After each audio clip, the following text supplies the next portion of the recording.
আসসালামু আলাইকুম। প্রিয় শিক্ষার্থীরা, কেমন আছো তোমরা সবাই? আশা করি তোমরা সবাই ভালো আছো। আলহামদুলিল্লাহ, আমিও সৃষ্টিকর্তার অশেষ কৃপায় ভালো আছি। ভিশন প্লাসের পক্ষ থেকে আমি মোহাম্মদ সাকিব আছি তোমাদের সাথে। আজকে আমরা তোমাদের এইচএসসি ইএফটির খুব বেশি ইম্পর্টেন্ট বলতে তোমাদের একটু ক কন্ট্রিকেট বলা যায়, একটু ইন্ট্রিকেট বলা যায় বিষয়টাকে, যেটা আসলে আমাদের ইএফটির যে কটা লেসন আমরা পড়ছি এ পর্যন্ত, আমরা দেখছিলাম যে প্রত্যেকটা লেসনই কোনো না কোনো মেসেজ আমাদেরকে থ্রো করতেছে। হ্যাঁ, কোনো না কোনো আইডিয়া আমাদেরকে থ্রো করতেছে। সো তারই ধারাবাহিকতায় আমরা আজকে ইউনিট 2 খুব একটা ইম্পর্ট্যান্ট লেসন আমরা লালন শাহ কমপ্লিট করবো, এবং হচ্ছে আমরা আর্ট অ্যান্ড ক্রাফটের যেই লেসনটা আছে আমরা ওইটাও শেষ করার ট্রাই করব। সো তোমরা একটু আমাকে জানাই দেবা যে আসলে আমার কথাটা ক্লিয়ার কিনা, এবং হচ্ছে সাউন্ড ঠিক আছে কিনা, অ্যান্ড হচ্ছে তোমরা সব কিছু ক্লিয়ার কিনা, তাহলে আমরা ক্লাসটা করতে পারি। আর আজকে ক্লাসে তোমরা অবশ্যই একটা নোটপ্যাড নিয়ে বসবা, যাতে করে তোমাদের যে কোনো কোশ্চেন বা যে কোনো ধরনের কোনো ওয়ার্ড রিপিটেশন বা কোনো সেন্টেন্স রিপিট যদি করতে হয়, তাহলে তোমরা আমাকে একটু কাইন্ডলি জানাই দিবা। হ্যাঁ,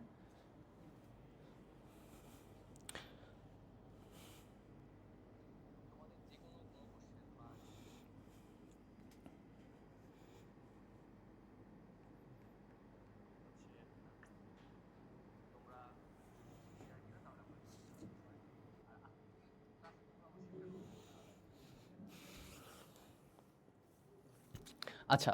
সো বেসিক্যালি আমরা আমাদের ইএফটির ধারাবাহিকতায় আমরা ইউনিট 1 কমপ্লিট করে, আমরা ইউনিট 2 একটা হোয়াট ইজ বিউটি কমপ্লিট করে, ফক মিউজিক কমপ্লিট করে, আজকে আমরা ধারাবাহিকতায় লালন শাহের মধ্যে আসছি। ওকে, সো তোমাদেরকে আসলে বারবার একটা কথা আমি প্রত্যেকবারে রিপিট করি, সেটা হচ্ছে যে ইএফটির প্রত্যেকটা লেসন তোমরা হচ্ছে একটু ভিজুয়ালাইজ করে পড়া ট্রাই করবা। Not just read, feel and memorize, not memorize, just visualize from the core of your heart. তাহলে হবে কি, তুমি একটা লং রানে গিয়ে তুমি প্যাসেজটাকে একটু মনে করতে পারবা। তোমাকে যেভাবে কোশ্চেন করা হোক না কেন, তুমি এটাকে আনসার করতে পারবা। ওকে, আর ইএফটির ক্ষেত্রে তোমার হচ্ছে তোমার হচ্ছে টেক্সটের প্যাসেজের অর্থগুলো তোমার হচ্ছে মুখস্থ করাটা বা মুখস্থ করে এগুলোকে আসলে অ্যাপ্লাই করাটা খুব বেশি কাজে লাগে না। আর কাজে লাগলেও তোমার হচ্ছে এটা তেমন সাস্টেইন করবে না, তুমি এটা কয়দিন পর এমনিতে ভুলে যাবা। সো বেসিক্যালি আসলে এটা জাস্ট ওয়েস্ট অফ টাইম হবে। রাদার তুমি এটাকে কী করবা, একটু ভিজুয়ালাইজ করে পড়ার ট্রাই করবা। যে কোনো প্যাসেজ হতে পারে, যে কোনো পয়েম হতে পারে, তাহলে তোমার লং লাস্টিং করবে তোমার ব্রেনের মধ্যে, এবং হচ্ছে একটা সার্টেন অ্যামাউন্ট অফ টাইম পর্যন্ত তুমি এটাকে মেমোরিতে ধরে রেখে তুমি এটাকে অ্যাপ্লাই করতে পারবে। আচ্ছা, আজকের আমরা যেই লোকের সম্পর্কে টেক্সটটা পড়তেছি, যেই মহান ব্যক্তি সম্পর্কে আমরা প্যাসেজটা পড়তেছি, তার নাম তোমার হচ্ছে, তোমরা সবাই জানো, লালন শাহ। আচ্ছা, তোমাদের কোনো কোশ্চেন থাকলে তোমরা অবশ্যই কমেন্ট বক্সে করে ফেলবা, কারণ আমরা আজকে এই দুইটা প্যাসেজের দুইটা লেসনের একদম ভালো মতো করে আমরা শিখে ফেলবো, ফার্স্ট টু লাস্ট যা কিছু হতে পারে। সো তোমরা কমেন্ট করবা, তোমাদের কোনো ওয়ার্ড বা কোনো সেন্টেন্স যদি তোমাদের কাছে একটু ইন্ট্রিকেট লাগে, তোমরা মাস্ট কমেন্ট করবা, তাহলে আমরা বিষয়গুলোকে আরও ভালো মতো সলভ করতে পারবো। ওকে, আচ্ছা। তো আমি যেটা ফার্স্টে বললাম যে ভিজুয়ালাইজেশন তোমরা তোমাদের একাডেমিক লাইফের যে পর্যায়ে এখন বিলং করতেছো, তোমরা সবাই তোমাদের এই ক্লাসের মধ্যে এসে তোমাদের ওই যে গদবাঁধা গাইড থেকে টেক্সটের প্যাসেজের অর্থ পড়ে পড়ে তোমাদের আসলে তেমন কোনো উপকার হবে না, বা এটা জাস্ট তোমাদের ওয়েস্ট অফ টাইম এবং ওয়েস্ট অফ এনার্জি হবে। সো এই কাজটা তোমরা ভুলেও করতে চাইও না, প্লিজ। আমার রিকোয়েস্ট থাকলো তোমাদের প্রতি, রাদার এই ক্লাসগুলো আমাদের যে ক্লাসগুলো হচ্ছে প্রতিনিয়ত, তোমরা যদি এগুলো একটু ফিল করে পড়তে পারো, একটু যদি ভিজুয়ালাইজ করে পড়তে পারো, তাহলে তোমাদের প্রত্যেকটা লেসন, প্রত্যেকটা ইউনিট তোমাদের মাথার মধ্যে সেভ হয়ে থাকবে, এবং পরীক্ষার হলে তোমরা কোনো কনফিউশনে ভুগবা না যে আসলে এটার এমসিকিউটা কী হবে, ওইটার এসিকিউর আনসারটা কী হবে, এটার ফিলিং দ্য ব্ল্যাঙ্ক কী হবে, এটার সামারিটা কী হবে। হ্যাঁ, সো এগুলো মাথায় রাখলে তোমাদের দেখবা যে কোনো সমস্যা হবে না। আমরা একটু ভিজুয়ালাইজ করব, তার আগে আমরা হচ্ছে একটু আমাদের প্যাসেজটা শুরু করে দিই। হ্যাঁ, আমাদের আজকের প্যাসেজটা খুবই ইম্পর্টেন্ট তোমাদের যে কোনো পরীক্ষার জন্য। সো তোমরা একটু সবাই নোটপ্যাড নিয়ে বসবা, এবং হচ্ছে প্রত্যেকটা ওয়ার্ড, আমরা প্রত্যেকটা ওয়ার্ডকে এক্সপ্লোর করবো, একদম প্রত্যেকটা ওয়ার্ড, কোনো একটা ওয়ার্ড, কোনো একটা লেসনকে আমরা যদি, কোনো একটা লাইনকে যদি আমরা দুবারও রিপিট করতে হয়, তোমরা আমাকে জানিয়ে দিবা। তাহলে কারণ এটা একটু ইন্ট্রিকেট, একটু কমপ্লেক্সিটি বহন করে এটার মধ্যে, কারণ আমাদের প্রাচীন যেসব বিষয়বস্তু আছে, আমাদের প্রাচীন গান, প্রাচীন শিল্প, প্রাচীন ধরো ফোক সং, বা ধরো যেগুলোই আছে আমাদের, বা ধরো ফোক লিটারেচার যেগুলো আছে আমাদের, যেমন মৃৎশিল্প বলো, নকশিকাঁথার কাহিনী বলো, তারপর তোমার হচ্ছে যে মোটামুটি আমাদের লালন শাহ এবং হচ্ছে আর্টের মধ্যে আমরা জয়নুল আবেদিন থেকে শুরু করে লালন শাহ সবার কাহিনী আজকে পড়ে ফেলবো। হ্যাঁ, সো তোমরা একটু জানিয়ে দিবা তোমাদের কোনো কোশ্চেন আছে কিনা, অবশ্যই, কারণ আমরা চাই না যে তোমাদের কোনো কোশ্চেন বাকি থাকুক এইসব লেসনের ক্ষেত্রে। হ্যাঁ, তুমি যদি লেসন পারো, তুমি যদি প্যাসেজটা পারো, তুমি যে কোনো কোশ্চেন আনসার করতে পারবে, একদম সিম্পল কথা। আচ্ছা, চলো আমরা শুরু করে দিই, আসো। লালন শাহ, হ্যাঁ, আমাদের আজকের প্রোটাগনিস্টের নাম কি? প্যাসেজের প্রোটাগনিস্টের নাম হচ্ছে লালন শাহ। লালন শাহ দেখো খুব ইম্পর্টেন্ট আমাদের হচ্ছে আমাদের হিস্টোরিক্যাল যেই বিষয়বস্তুগুলো আছে, আমাদের যেসব মহান ব্যক্তিত্বগুলো আছে আমাদের হচ্ছে বাঙালি ইতিহাসের মধ্যে, মিউজিক, আর্ট অ্যান্ড ক্রাফট এবং ধরো যে তোমার ধরো যে একটা অস্তিত্ববাদের ক্ষেত্রে, তার মধ্যে আমাদের লালন শাহ এই ভদ্রলোক একজন। তার জন্মসাল হচ্ছে 1774 থেকে 1890। হ্যাঁ, দেখো তো লালন শাহ কি বলতো, ইজ বেস্ট নোন, তিনি পরিচিত অ্যাজ অ্যান আইকন। দেখো আইকন, তিনি একজন আইকন নামে পরিচিত অব দ্য বাউল ট্র্যাডিশন। দেখো বাউল ট্র্যাডিশন মানে কি? বাউল ঐতিহ্যর। তাহলে বাংলাদেশের যে বাউল ঐতিহ্য আছে in Bengal, although he was a philosopher. আচ্ছা আমরা একটু শর্ট করে ভেঙে ফেলি। হ্যাঁ, আমাদের লালন শাহ থেকে বেঙ্গল পর্যন্ত একটু লক্ষ্য করো, তাহলে আমরা দেখতে পাচ্ছি যে এখানে বলা হয়েছে যে কি Lalon Shah is best known as an icon. Icon মানে ধরো একটা প্রতীক, একটা প্রতীক মানে, এখন দেখো প্রতীক মানে কি? যে জিনিসটাকে সবাই ফলো করে, আমরা মডেল বলি না, আমরা হচ্ছে আইডল বলি না, ওরকম যে ধরো যে জিনিসটাকে সবাই ফলো করে, যার ফুট স্টেপগুলো সবাই তোমার হচ্ছে ফলো করে, তাদের লাইফকে গ্রো করার ক্ষেত্রে সেটা হচ্ছে আইকন।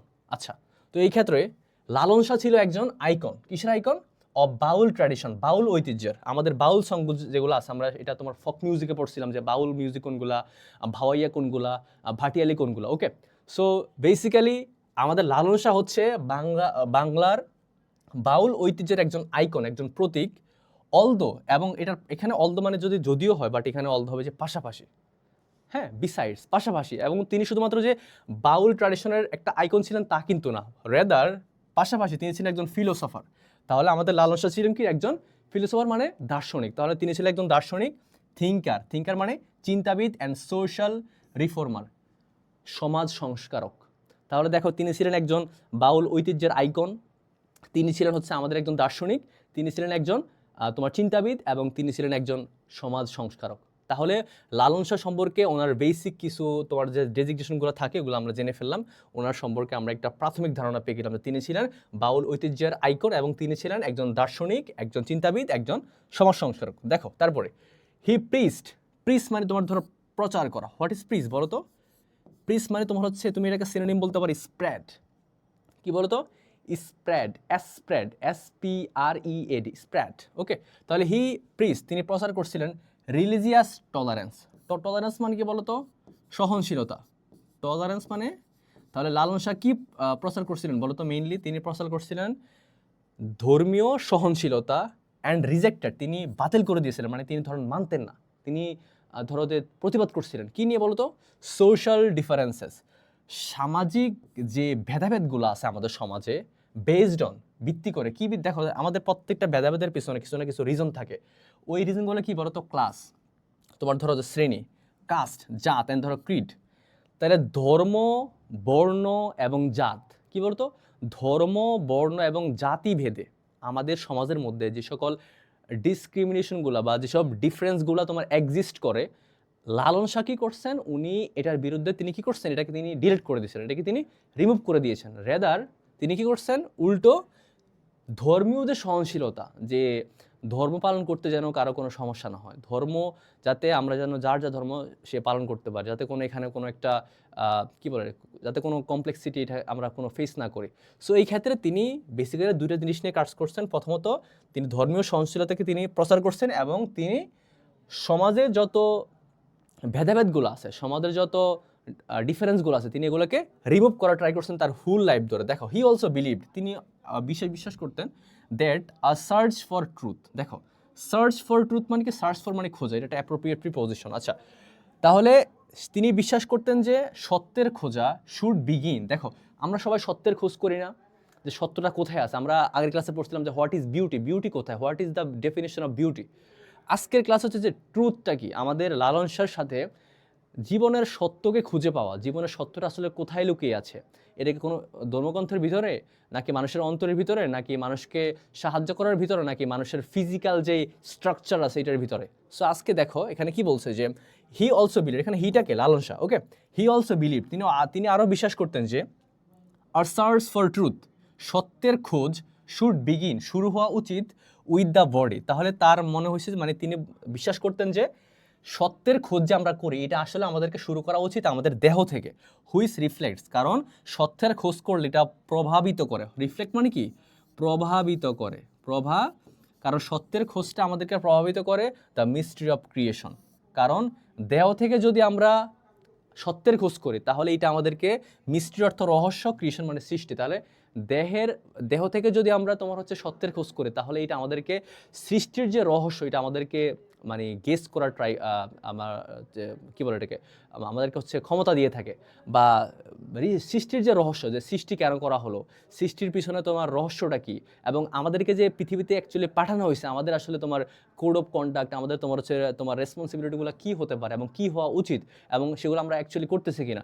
সো বেসিক্যালি তিনি হচ্ছে তোমার প্রথমত ধর্মীয় সহনশীলতাকে তিনি খুব বেশি সাস্টেন করার ট্রাই করছেন সবসময়, এবং তিনি বলছেন যে আমরা তো সবাই সত্যের খোঁজ করি লাইফের একটা টাইমে গিয়া করি না, যে সত্য কোথায়, আমি পুরো জীবনটা কি সত্যের মধ্যে কাটালাম কিনা, বাকি নাকি আমি অসত্যের মধ্যে আমার পুরো জীবনটাকে স্পেন্ড করে দিলাম। সো এই ক্ষেত্রে তিনি বলছেন যে সত্যের খোঁজটা নিজের ফিজিক্যাল মানে নিজের তোমার বডি থেকে হওয়া উচিত, কারণ বডির মধ্যে সত্যের খোঁজ করলে তুমি দেখবা যে তোমার সৃষ্টির খোঁজ তুমি পেয়ে যাবা। যে কেন? কারণ প্রত্যেকটা মানুষের, আমরা জানি যে আমাদের ফিজিক্যাল যে অ্যাপিয়ারেন্স, আমাদের ফিজিক্যাল যে তোমার স্ট্রাকচার, এই স্ট্রাকচারের মধ্যে সৃষ্টিকর্তা এত বিষয় দিয়ে রাখছেন যে কেউ যদি একটা বিষয় নিয়ে একটু গবেষণা করে যে তার কতটা কমপ্লিকেটেড আমাদের যে কোনো তোমার হচ্ছে ফিজিক্যাল অর্গান বলা থাকে, তোমার পেট, মাথা, এগুলা বর্তমান সায়েন্টিস্টরা তোমার হচ্ছে এক্সপ্লোর করতেছে আর অ্যামেজড হচ্ছে। ওকে, আচ্ছা আমরা একটু বেশি লং করবো না, তবে তোমাদের কোনো কোশ্চেন থাকলে তোমরা একটু করে ফেলবা কাইন্ডলি, কারণ কোনো বিষয় তোমার হচ্ছে আনক্লিয়ার রাখা যাবে না। প্রত্যেকটা বিষয়কে আমরা হচ্ছে একদম ক্লিয়ারলি এক্সপ্লোর করবো। ওকে, আচ্ছা দেখো তাহলে প্রথম করে ক্লিয়ার সবার কাছে। আচ্ছা, অলদো লালন সং, দেখো লালন সং মানে কি? লালনের গানগুলা। আচ্ছা, এর মাধ্যমে আমি একটা কথা বলে ফেলি মাঝখানে, সেটা হচ্ছে যে বেসিক্যালি আমাদের তোমার হচ্ছে যে প্রত্যেকটা বইতে লালন শাহের প্রত্যেকটা গান, প্রত্যেকটা কম্পোজড হওয়া যেসব বইগুলো বর্তমানে পাওয়া যায় বা যে অ্যালবামগুলো পাওয়া যায়, বিশ্বস্ত সূত্রে এটা প্রমাণিত যে লালন শাহ কখনো তার কোনো গানকে লেখেন নাই। বুঝছো? মানে তিনি তার কোনো গানকে হাতে লেখেন নাই। তার মানে কি হয়েছে? তিনি একটা গানকে ধরো বলা শুরু করতেন বা কোনো একটা ছন্দকে তিনি বলা শুরু করতেন, তার আশেপাশে তার যেই তোমার ডেভোটিগুলো ছিল, তার যে ডিসিপলগুলো ছিল, তার যে শিষ্যগুলো ছিল, ওরা কী করতো? এগুলোকে তারা মাথায় সংরক্ষণ করতো, কেউ আবার লিখে রাখতো, বাট হি হিমসেলফ কখনো এগুলো লেখেন নাই। ওকে, তোমরা এটা মাথায় রাখবো। আচ্ছা, কারণ আমাদের এই লোকের একটা ছবি তোমার হচ্ছে 1890-তে সে মারা গেছিল, তার একটা ক্লিয়ারলি ছবি আমরা এখনো পাইনি। হ্যাঁ, একটা ছবি তোমরা হয়তো দেখতে পাবা, এই ভদ্রলোক তোমার হচ্ছে আমাদের যেই লালন শাহ, তার একটা ছবি আমরা এরকমভাবে পেয়ে থাকি আর কি। সো বেসিক্যালি তিনি যেসব গান লিখতেন, হ্যাঁ, তার গানগুলা অ্যাডমায়ার্ড, প্রশংসা করা হয়। তার গানগুলোকে আসলে মানুষ দাম দেয় কেন বা মানুষ পাত্তা দেয় কেন? তার গানগুলোকে অ্যাপ্রিসিয়েট করা হয় কারণ তার গানগুলো ছিল কি? Profound philosophical. দেখো, প্রোফাউন্ড শব্দের অর্থ কি? প্রোফাউন্ডকে তুমি বলতে পারো একদম ইজিলি ডিপ। কি বলো তো? ডিপ। তাহলে তার গানগুলো ছিল profound philosophical. What is philosophical? আমরা জানি যে ফিলোসফি অর্থ দর্শন, আর ফিলোসফিক্যাল মানে দার্শনিক, এরকম একটা বোঝায়। তাহলে তার গানগুলো ছিল দার্শনিকভাবে খুব গভীর and mystical. What is mystical বলো তো? আমি তোমাদেরকে মেবি ফক মিউজিকের মধ্যে একটা ওয়ার্ড বলছিলাম যে মিস্টিক। What is mystic?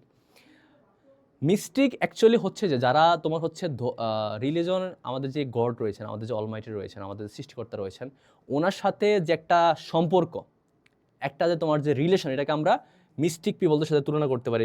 কারণ যারা তোমার হচ্ছে বিশ্ববিদ ধর্ম নিয়ে চর্চা করে বা যারা তাদের মধ্যে এবং তাদের সৃষ্টিকর্তার মধ্যে একটা রিলেশন খোঁজার ট্রাই করে সবসময়, তাদেরকে আমরা বলে থাকি কি? Mystic people. তাহলে কারণ তার গানগুলো ছিল কি? মিস্টিক্যাল ইনসাইট মানে তুমি এখানে বলতে পারো উপলব্ধি, আন্ডারস্ট্যান্ডিং। তাহলে লালন শাহের গানগুলো ছিল গভীর দার্শনিকতায় ভরপুর এবং তোমার ধর্মীয় উপলব্ধি কেন? ওই যে তিনি বলছিলেন যে আমাদের সত্যের যে চর্চা বা সত্যের যে খোঁজ, এটা আমাদের সবার আগে আমাদের দেহ থেকে হওয়া উচিত। ক্লিয়ার? আচ্ছা দেখো, দে অফার, এখানে দেখো, এখানে দে কে বলো তো? হু ইজ দে বা হোয়াট ইজ দে? এখানের মধ্যে এই দেটা হচ্ছে লালন সং। কারণ লালনের গানগুলো হচ্ছে অফার করে আমাদেরকে দুইটা জিনিস। প্রথমত হচ্ছে ধর্মীয় উপলব্ধি এবং হচ্ছে খুব গভীর দার্শনিক চিন্তাভাবনা। অনেক সময় আমরা বলি না যে তুমি তো খুব দার্শনিকভাবে কথাবার্তা বলছো বা তোমার কথার মধ্যে একটা দার্শনিক ভাব আছে, এরকম আমরা বলি না?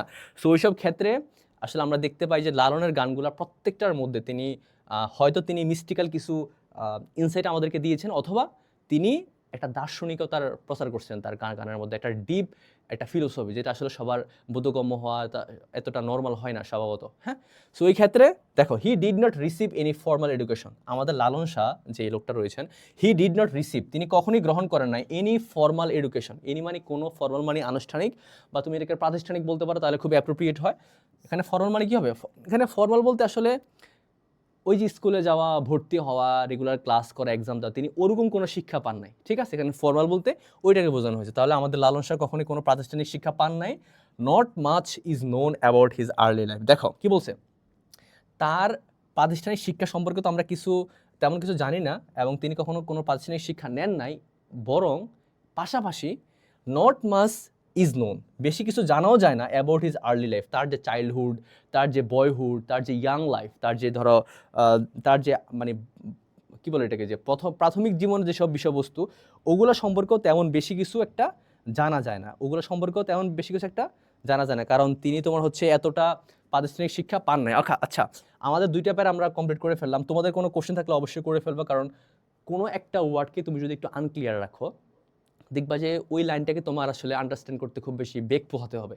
প্রত্যেকটা ওয়ার্ডকে এক্সপ্লোর করবা, যে কোনো প্যাসেজ পড়ার ক্ষেত্রে প্রত্যেকটা ওয়ার্ডকে এক্সপ্লোর করবা with its synonym, antonym, and তোমার হচ্ছে আমি আগের ক্লাসগুলোতে বলছিলাম যে ইন্টারটেক্সচুয়ালিটি অ্যান্ড হচ্ছে ফিগার অফ স্পিচ, হ্যাঁ, অ্যান্ড গ্রামাটিক্যাল আইটেম, প্রত্যেকটা বিষয় আমাদেরকে এক্সপ্লোর করতে হবে। তাহলে দেখবা যে তোমার প্যাসেজগুলো কখন আর তুমি এগুলোতে কী বলে এটাকে, আসলে তুমি এটাকে তেমন স্ট্রাগল ফেস করবে না। আচ্ছা, তাহলে আমরা সামনে আগাই। আ পপুলার স্টোরি, তার সম্পর্কে অধিকাংশ তোমার হচ্ছে জনশ্রুতি প্রচলিত, কারণ যেহেতু অত কিছু জানা বইয়ের মধ্যে মানুষের মুখে মুখে লালন শাহকে নিয়ে অনেক কথা ছড়িয়ে আছে আমাদের সমাজের মধ্যে, অনেক কথা।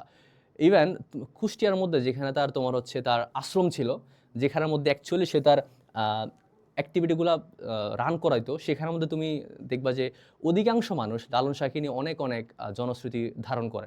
ঠিক আছে, সো আ পপুলার স্টোরি, ওইসব কাহিনীর মধ্যে একটা খুব জনপ্রিয় কাহিনী হচ্ছে a popular story about him. তার সম্পর্কে একটা জনপ্রিয় স্টোরি হচ্ছে which many believe two be true. দেখো, তার ব্যাপারে একটা খুব জনপ্রিয় গল্প আছে, যেটাকে অনেকে সত্যি বলে দাবি করে, অনেকে সত্যি বলে। এখন দেখো তো, অনেক স্টোরি থাকে না আমাদের বিষয়ে, যে ধরো সত্যি মিথ্যা মিশ্রণ করা, অনেক সময় আমরা এটাকে সত্যি বলে মানি, অনেক সময় মানি না।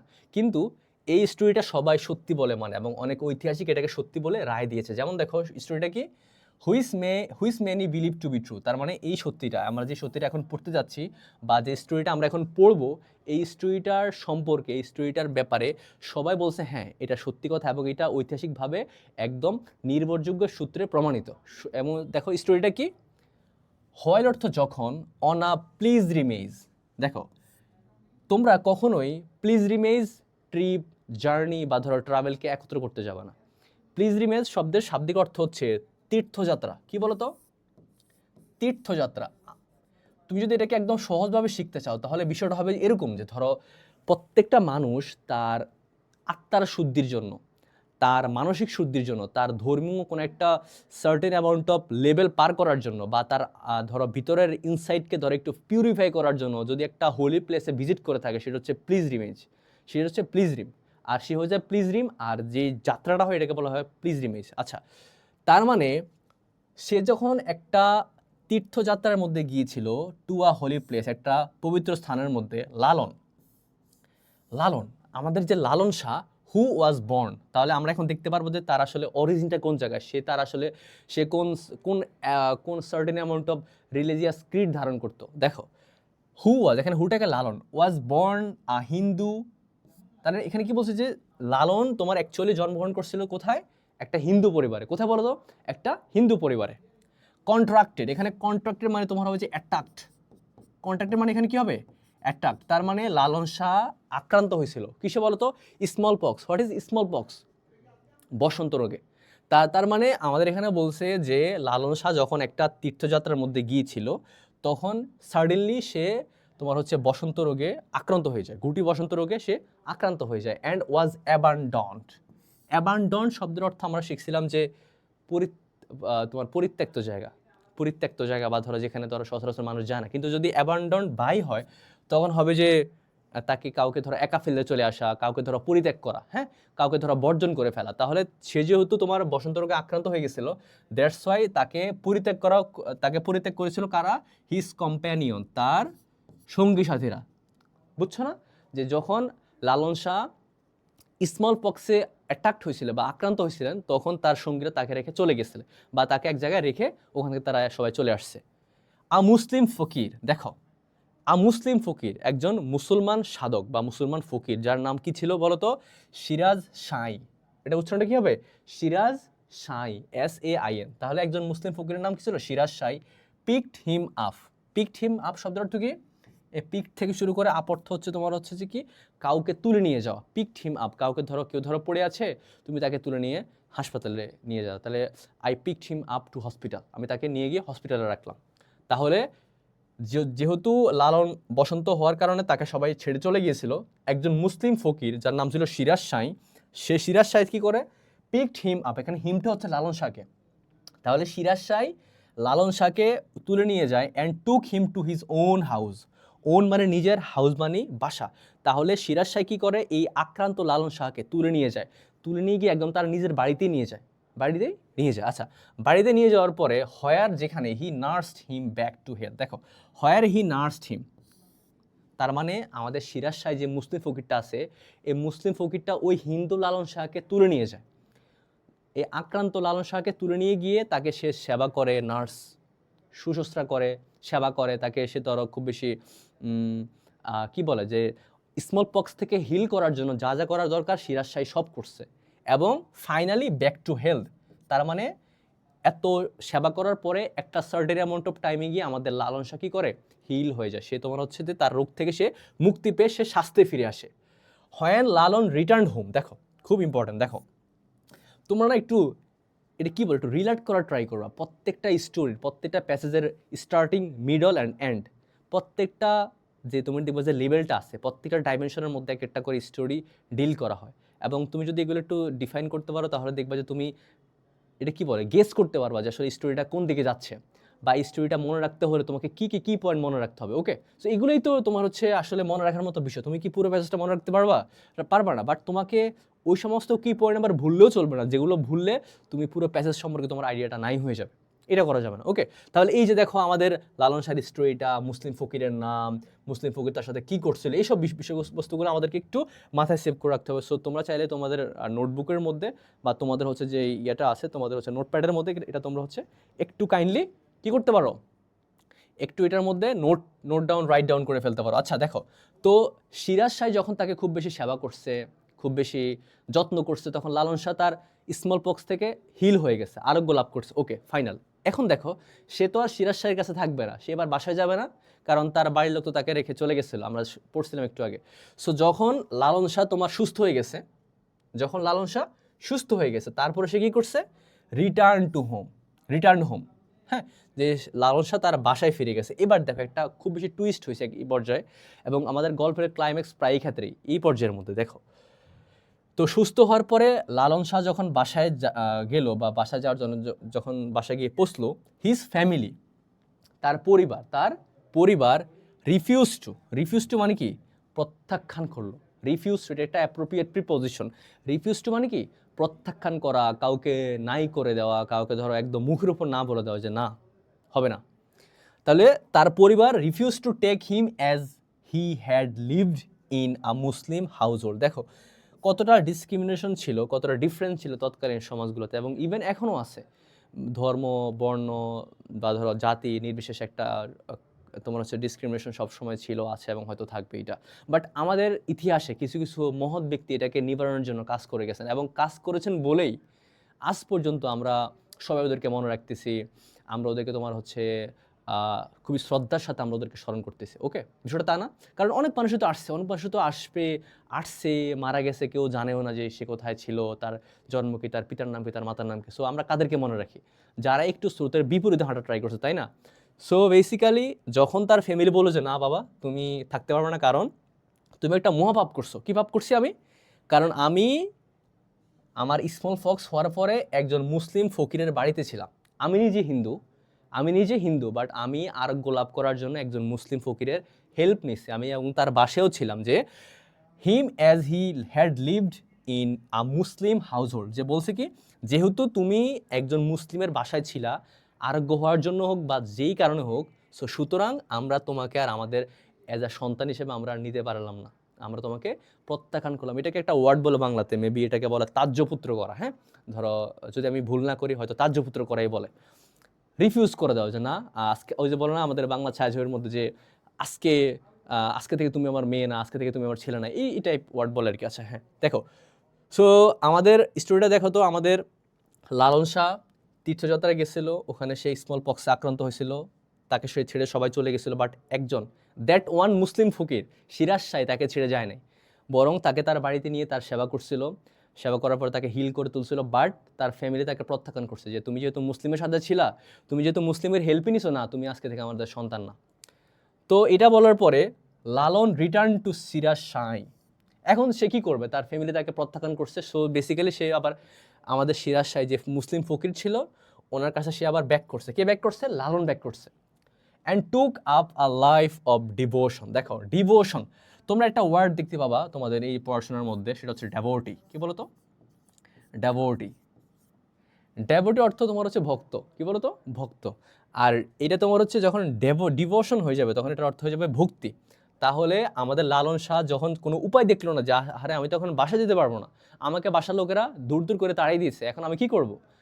তো এই ক্ষেত্রে তো তার কিছু করার নাই। সো এখন সে বেসিক্যালি কি করছে, সে আমাদের ফকিরের কাছে আসছে, ফকিরের কাছে এসে সে তো একটা ভক্তি এবং অ্যাসেটিজম অর্থাৎ তোমার হচ্ছে যে সন্ন্যাসিক, হ্যাঁ, সন্ন্যাসী যে জীবনগুলো আমরা বলি, যে ধরো হিমালয় কাটিয়ে দেওয়া, বা ধরো সবসময় যে সাংসারিক যেসব কমপ্লেক্সিটি আছে, যে ধরো বিয়ে করা, ছেলে মেয়ে হওয়া, বা একটা লাইফ লিড করা, ওইগুলো বাদ দিয়ে শুধু ধ্যান করা, সবসময় শুধুই ধ্যান করা। হ্যাঁ, তার মানে লালন শাহ কি করলো, আমাদের সিরাজ শাহের কাছে আসলো, এসে তার সব কিছু বাদ দিয়ে সে একটা ভক্তি এবং সন্ন্যাসী জীবন লাভ করলো। কার? তোমার হচ্ছে কার আন্ডারে? Under his guidance. এখানে হিজটা কি? গাইডেন্স মানে হচ্ছে তোমার ধরো পরিচালনায়, বা ধরো তার গার্জিয়ান হিসেবে সে কাকে গ্রহণ করছে? এই যে সিরাজ শাহকে। কারণ সিরাজ শাহের অবদান তার জীবনে অনেক বেশি ছিল। কারণ কি, সে যখন অনেক বেশি আক্রান্ত ছিল, এভরিওয়ান লেফট হিম, এভরিওয়ান, সবাই তাকে ছেড়ে চলে গেছে, বাট দ্যাট ওয়ান মুসলিম ফকির তাকে ধরো একদম খুব ভালো মতো পিক আপ করে তাকে হিল করে দিচ্ছে, তার বাসায় নিয়ে গিয়ে। আচ্ছা, আমরা বেশি হচ্ছে ডিটেল করবো না, যদি তোমাদের কোনো কোশ্চেন থাকে তোমরা অবশ্যই করে ফেলবা, অন্যথায় আমরা হচ্ছে এটাকে খুব সিম্পল করে ফেলবো আজকে। সো দেখো তোমরা যদি কোনো কোশ্চেন থাকে একটু করে ফেলো। আসলে এইসব ব্যক্তিবর্গ, আমি যদি আমার পার্সোনাল অপিনিয়ন তোমাদের সাথে শেয়ার করি, তাহলে আমার যেটা মনে হয় পার্সোনাল, সেটা হচ্ছে যে আমাদের এসব ঐতিহাসিক ব্যক্তিত্ব যারা একটু স্রোতের বিপরীতে হাঁটছে একটা সময় গিয়ে, তাদের সোসাইটির বিপরীতে, তারা তাদের ফ্যামিলিকে হারায় ফেলছে, তাদের ভালোবাসার মানুষদেরকে হারায় ফেলছে, তাদের যে ক্লোজ যারা ছিল সবাইকে তারা হারায় ফেলছে। ওই পর্যায় থেকে তারা এমন কামব্যাক দিয়েছে লাইফে, যে তারা মানে একদম জগৎ বিখ্যাত হয়ে গেছে। তুমি এই লোকের কথাই চিন্তা করো, এই আমাদের যে বৃদ্ধ লোকটা লালন শাহ, উনি কি করছে? তার ফ্যামিলি তাকে রিজেক্ট করে দিচ্ছে, তার যেই বন্ধুবান্ধব তাকে রিজেক্ট করে দিয়েছে, তার কোনো ফ্রেন্ডও ছিল না, কারণ সবাই ছিল হিন্দু, সে একজন মুসলিমের কাছে সাহায্য নিচ্ছিল, দ্যাটস ওয়াই তাকে সবাই রিফিউজ করছে। ওখান থেকে সে কী করছে? স্বর্ণার জীবন গ্রহণ করছে আমাদের সিরাজ শাহের কাছে এসে। এখন বর্তমানে লালন শাহ শুধুমাত্র বাংলাদেশ না, শুধুমাত্র ভারতীয় উপমহাদেশ না, তাকে মোটামুটি পুরো ওয়ার্ল্ডই চিনে বলা যায়। কারণ এই সমস্ত তোমার হচ্ছে সান্নাসিক বা ধরো এইসব যে আধ্যাত্মিক বিষয় নিয়ে যারা কাজ করে, তারা মোটামুটি ওয়ার্ল্ড ফেমাসই হয়ে থাকে। হ্যাঁ, আচ্ছা দেখো, after the death of Siraj Shah, after the death of, এখানে সিরাজ শাহ বলেন, এখানে বলছে শাহজি। তার মানে অনেক সময় হয় না যে যারা ধরো শিষ্য থাকে, ওরা গুরুজি বলে ডাকে, তোমরা হয়তো অনেকে দেখছো গুরুজি, বা থাকে না যে বিভিন্ন ওয়ার্ড ইউজ করে থাকে একটু নম্রতা বা ভদ্রতা প্রদর্শন করার জন্য, তোমরা শুনছো এরকম। সো ওই দিক থেকে আমরা সিরাজ শাহকে আমরা এখন পড়বো কি সাঁইজি, এটাকে তোমরা এরকম ভাবে বলতে পারো, সাঁইজি। সাঁইজিটা কে? সিরাজ শাহ। তাহলে আফটার দ্য ডেথ অফ সাঁইজি, যে সিরাজ শাহের মৃত্যুর পরে, সিরাজ শাহের মৃত্যুর পরে লালন সেট আপ মানে স্থাপন করলো, লালন স্থাপন করলো অ্যান আখড়া। তোমরা কি আখড়া নামে কোনো ওয়ার্ড শুনছো আজ পর্যন্ত? আখড়াকে তুমি বলতে পারো, ধরো তোমরা তো না, অবশ্যই না, ধরো একজন পিপল যার ধরো কোনো কাজকর্ম নাই, বা ধরো কাজকর্ম থাকলেও সে মানসিক শান্তি চায়, সে কি করলো? সে বান্দরবনে গিয়ে বা ধরো কোনো একটা পাহাড়ে গিয়ে সে কী করলো? একটা পাহাড়ের মধ্যে সে একটা খুপড়ি গড় তৈরি করলো, সেখানে সে ধ্যান করা শুরু করলো। সে কোনো কাজকর্ম করে না, just he wants happiness, mental solace. That's why যদি এরকম হয়, যদি এরকম কেউ করে যে একদম নির্জনে একটা খুপড়ি ঘর বানিয়ে শুধু সারাদিন ইবাদত করা, বন্দিগি করা, শুধুমাত্র কি বলে এটাকে ধ্যান করা, মেডিটেশন করা, তাহলে সেটাকে আমরা বলবো আখড়া। আখড়া, হ্যাঁ। অর মনস্টারি, এটাকে তুমি বলতে পারো যে ধরো আশ্রম বলি না আমরা, মনস্টারিকে তুমি বলতে পারো আশ্রম। তাহলে যেহেতু তার গুরু মারা গেছে, যেহেতু তার গুরু সিরাজ শাহ যখন মারা গেল, তখন লালন কি করছে, একটা আখড়া বা আশ্রম প্রতিষ্ঠা করছে ইন চেউরিয়া। এটাকে তোমরা বলতে পারো চেউরিয়া। স্থানটার নাম কি? চেউরিয়া এরকম হবে এটা, চেউরিয়া, হ্যাঁ। তার মানে লালন তার আখড়া স্থাপন করছে কোথায়? চেউরিয়াতে। এটা কোথায় ছিল? নিয়ার কুষ্টিয়া। তার মানে আমাদের যে বর্তমানে কুষ্টিয়া যেটা আছে, কুষ্টিয়া জেলার তোমার হচ্ছে পাশাপাশি একটা স্থান ছিল চেউরিয়া। এই চেউরিয়ার মধ্যে এই ভদ্রলোক কি করছে, একটা আশ্রম প্রতিষ্ঠা করছে। কারণ তার গুরু নাই এখন, সে তো তার আগের কাজে তাকে করতে হবে, কারণ সে তো তার ফ্যামিলির কাছে পরিত্যাজ্য, সে সবার কাছে পরিত্যাজ্য, সে এখন কি করবে? তার কিছু করে না, দ্যাটস ওয়াই সে কি করছে, একটা আশ্রম প্রতিষ্ঠা করছে, এবং আশ্রমের মধ্যে সে তার আগের অ্যাক্টিভিটিগুলা মানে তোমার হচ্ছে চালু করতে থাকলো, বা ধরো কন্টিনিউ করতে থাকলো, হ্যাঁ। আচ্ছা, তারপরে দেখো ইটস সুন অ্যাট্রাক্টেড। আচ্ছা, আরেকটা কথা আমি তোমাদেরকে একটু শেয়ার করে থাকি, সেটা হচ্ছে যে ধরো যে কোনো মানুষ তার লাইফের মধ্যে ধরো একটা সার্টেন অ্যামাউন্ট অফ টাইমে যখন সে মানুষের কাছ থেকে রিজেক্ট হয়, কেউ ধরো তাকে তেমন কোনো ভ্যালু প্রদর্শন করে না, বাট সে যদি তার কাজগুলোকে ভালো মতো করে থাকে, যদি সে তার কাজের প্রতি প্যাশনেট থাকে, তাহলে তুমি দেখবা যে আমরা দেখতে পাই হিস্ট্রির মধ্যে যে ধরো শুরুর দিকে তাকে তেমন কোনো ভ্যালু দেওয়া হয়নি, বাট একটা সার্টেন অ্যামাউন্ট অফ টাইম পরে গিয়ে তাকে সবাই একদম হুমড়ি খেয়ে ধরছে, তার সাথে মানুষ মিট করার জন্য অত স্কোপ পায় নাই। কেন বলো তো? কারণ সে কারো কথা সে কানে নেয় নাই, তার যেটা ভাল লাগছে ভাই সে ওটাই করছে। সে কারো কথায়, ওই যে মানুষের কথায় সে এটা ছেড়ে দেবে, ওইটা ছেড়ে দেবে, এইটা করবে ওইটা করবে না, এত বালাই যার ছিল না সে তোমার হচ্ছে শাইন করছে, সে কুক করে দিছে, হ্যাঁ। আর যারা হচ্ছে এগুলা ভাবে তারা নিজেরাই কুকড হয়ে গেছে। ওকে, ইটস সুন অ্যাট্রাক্ট। দেখো ইটটা কি বলতো, এই যে সে যে আখড়া স্থাপন করলো এবং সে যে ধ্যান করতে থাকলো ডেইলি, কারো না কারো চোখেতে পড়েই, তাই না, যে একটা লোক এখানে আসলো, দেখি তো গিয়ে সে কি করতেছে ওইটার মধ্যে, সে তার ছাউনির মধ্যে কি করতেছে, এরকম কৌতূহল জাগে না মানুষের মধ্যে, কিউরিওসিটি যে কি পরিমাণ প্রবল এটা আমরা সবাই জানি।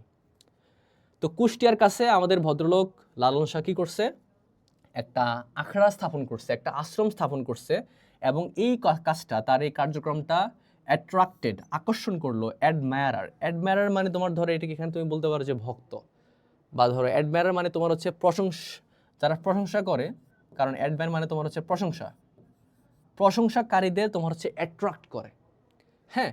অ্যান্ড মিস্টিক, আমরা মিস্টিক মানে কি বলছিলাম?